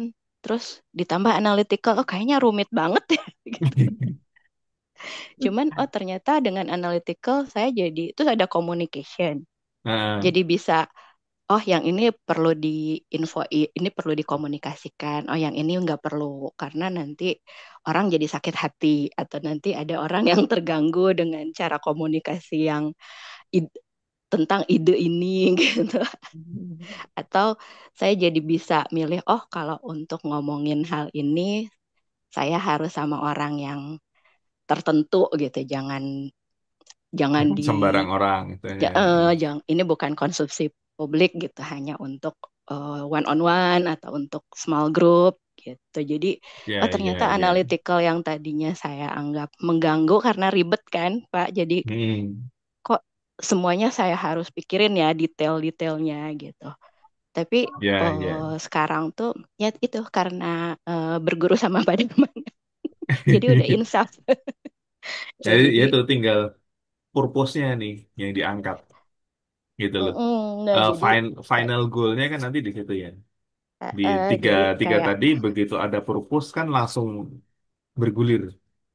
iya, jadi manfaatnya apa gitu, bagusnya buat saya apa, terus bagusnya pentingnya buat orang lain juga apa. Ternyata di analytical tuh bisa sangat berguna untuk itu, untuk filtering itu. Karena saya deliberatif kan di bawah banget Pak, 30-an Hmm. gitu kan. Jadi kayaknya analyticalnya ada di atas tuh untuk itu, untuk boundaries itu. Ya, ya, ya. Memang asik ya. Asik sih. Begitu kita mendalami, tambah lagi ketika kita bisa membaca terkait dari urutan bakat itu secara lebih spesifik gitu ya. Itu kan jadi hal yang menjadi sebuah nilai plus gitu kan, memahaminya itu. Kayak di sini nih ada dari Kak Nelly Aulia gitu ya. Ini Pak, saya memiliki bakat learner, strategik, dan achiever. Gitu. Ketika bikin konten, selalu merasa belum ada cara yang benar-benar cocok. Ketika nyoba cara satu, tiba-tiba ngerasa malas karena cara tersebut belum menunjukkan hasil. Akhirnya nyoba cara lain, tapi belum merasa cocok. Akhirnya berputar di lingkaran itu secara terus-menerus. Nah, bagaimana cara mengatasinya agar dinamika bakat ini menjadi lebih sehat gitu ya. Nah, ini dari learner strategik secara otomatis ya, itu akan menjadi kayak orang tuh banyak mencari referensi karena si strategik dorongan dari strategik ini kan Dari pengen apa? pengen dapetin yang cepat dia gitu ya. Hmm. Pengen dapetin yang cepat, pengen dapetin yang tambah lagi maximizer nomor berapa nih gitu ya. Nah, ini ada efek gitu ya. Nah, dorongan si achiever itu tadi yang bisa kita lihat never give up. Ya, case-nya never give up. Yang pertama di situ. Nah, terkait dari learner, gitu. Nah, dari learner di sini kan pada akhirnya ya tadi belajar terus-menerus gitu ya. Dan terkait dari hasil itu tuh ya case-nya memang tidak bisa ada beberapa hal yang bisa cepat dilihat dan ada beberapa hal yang tidak bisa cepat dilihat. Ya, sebagai salah satu contoh nih kayak istilahnya ini ya, the right man on the right place. Itu kan kayak kayak kita jual jual berlian di pasar gitu. Itu mungkin aneh gitu, nggak akan ada yang beli gitu ya. Bahkan dengan strategi promosi apapun gitu kan, ya karena segmennya tidak menyentuh di situ gitu kan, ya akhirnya kan jadi kayak ngerasa worth it gitu ya. Wah, gimana nih gitu ya, kok belum gitu. Nah, maka terkait dari hal-hal yang berhubungan dengan learner ya, learner strategik ini yang perlu dilihat kalau dari case-nya Kak Nelly Aulia ya, itu tadi strategiknya. Anda harus bisa melihat dari komposisi strategik itu menjadi mastery. Jadi strategi di strategiknya. Artinya apa? Melihat segmennya. Ya, melihat segmennya. Ibaratnya kayak kayak kalau orang itu mau jualan gitu kan, mau jualan sesuatu yang secara nilai itu tinggi ya, ya maka di tempat yang daya belinya tinggi gitu ya. Nah, pertama di situ. Yang kedua terkait dari konten. Nah, terkait dari konten itu isinya apa nih? Isi dari konten itu apakah mengedukasi ataukah mengajak gitu ya. Karena dari learner nih gitu ya. Dari learner itu dia bisa jadi mengedukasi gitu. Jadi sekilas info kalau bahasa berita zaman dulu ya. Nah, kalau orang sekilas info itu impactnya ke kita, misalkan impactnya ke kita itu adalah pengennya dapat klien gitu ya. Ya ini jadi ketika tidak ketemu dengan klien yang punya dorongan analytical agak kuat ya, itu biasanya nggak nanya gitu ya. Dia nggak punya informasi. Tapi ketika dari komposisi si learner itu memunculkan misteri ya, nah ini baru. Ya, jadi hati-hati karena learner di sini ketika dalam proses aktualisasinya dia bersifat informatif, bukan untuk ke arah yang persuasif untuk mengajak gitu ya. Nah ini kontennya nanti dilihat dulu ya aspek kontennya itu berisi di apa ya. Isinya tentang mengedukasi atau isinya tentang mau untuk mengajak. Nah ini harus dipilah gitu ya. Terkait dari learnernya, ya maka kalau learner saya bilang ini udah asik nih kalau udah kelihatan daya tahannya cukup tinggi ya ini ya karena gagal coba lagi gagal coba lagi gitu kan dan malesnya adalah ketika belum melihat hasil. Nah, ini hati-hati yang pertama ketika pengen cepat melihat hasil itu memang itu di luar kekuasaan kita gitu ya yang penting adalah strateginya ya. Nah, strateginya itu seberapa efektif ya ketika kita berbicara di konten karena kayak di digital marketing itu kan berarti kan kita ada CTR ya. Nah, di situ kita harus bisa melihat oh rate-nya berapa nih gitu ya. Nah, ini hitnya berapa nih gitu. Nah, ini kita harus bisa istilahnya tuh ngikut ya, ngikut di permainan-permainan seperti itu gitu ya. Ini hati-hati ini.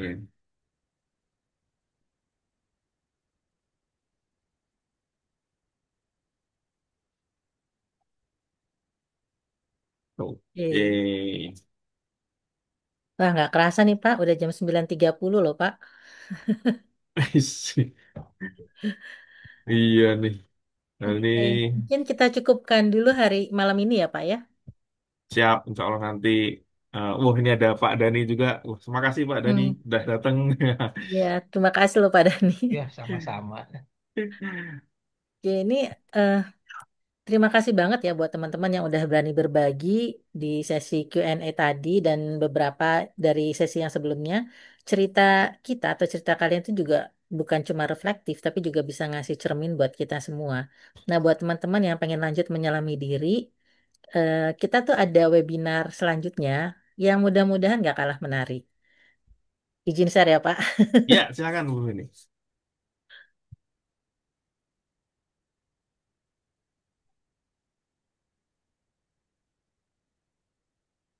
Nah, ini minggu depan di hari Kamis, insya Allah akan ada sesi webinar selanjutnya, masih serial dari self journey, kemudian tadi personal boundaries and intrinsic motivation, dan ini lanjut ke design for change yang tujuannya dari from self assessment to growth plan.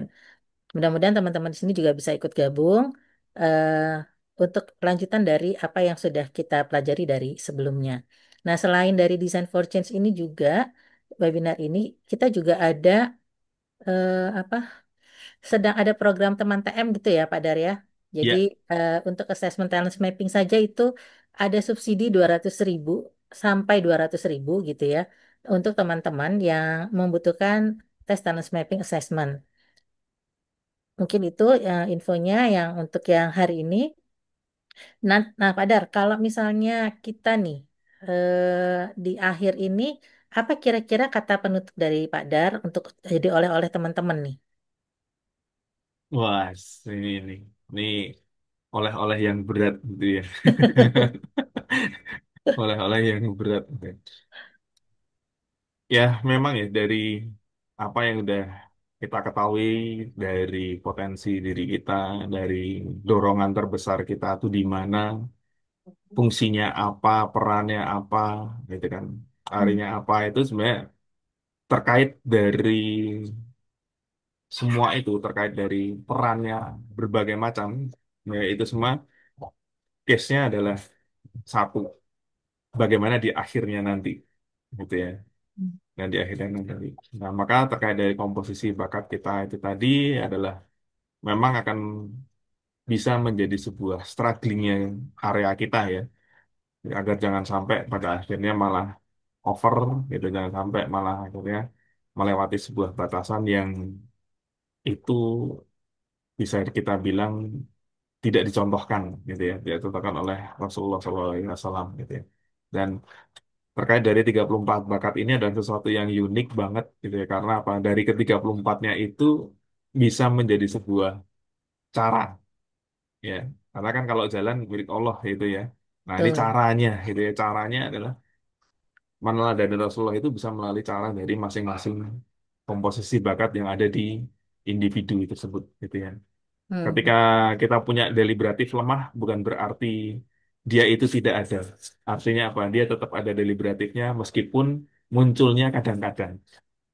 Ya, Ya. bahwa sesuatu yang lemah itu bukanlah sesuatu yang tidak ada, dan sesuatu yang kuat itu juga adalah sesuatu yang harus kita kontrol dengan baik agar dia bisa benar-benar kita arahkan ke produktivitas dan kebermanfaatan. Seperti itu ya. Terima kasih buat teman-teman yang udah menyempatkan dirinya hadir malam hari ini gitu ya. Mohon maaf tadi apabila dalam sesi kita tadi terlalu nyantai gitu ya. Bahkan sebenarnya malah enak nyantai banget gitu. Oke, terima kasih banyak Pak Dar. Oleh-olehnya ternyata panjang dan lumayan mesti dipikirin cukup eh, lama gitu ya. Nah, semoga ada yang bisa di teman-teman bawa dari sesi kita hari ini, sesi webinar kali ini. Teman-teman, saya tutup dengan satu kalimat malam ini. Kekuatan akan terus mendorongmu untuk bergerak, tapi hanya dengan mengenali batas, kamu bisa bertahan dan bertumbuh. Motivasi terdalam itu ibarat api di dalam diri, tapi butuh wadah yang tepat supaya tidak membakar, tapi justru menerangi. Sampai jumpa Kamis depan, teman-teman. Stay safe, stay aware, stay meaningful. Selamat malam. Wassalamualaikum warahmatullahi wabarakatuh. Makasih. Waalaikumsalam Waalaikumsalam warahmatullahi warahmatullahi wabarakatuh. wabarakatuh. wabarakatuh. Makasih Bu Feni, Pak Dea. Darwan. Terima kasih juga teman-teman.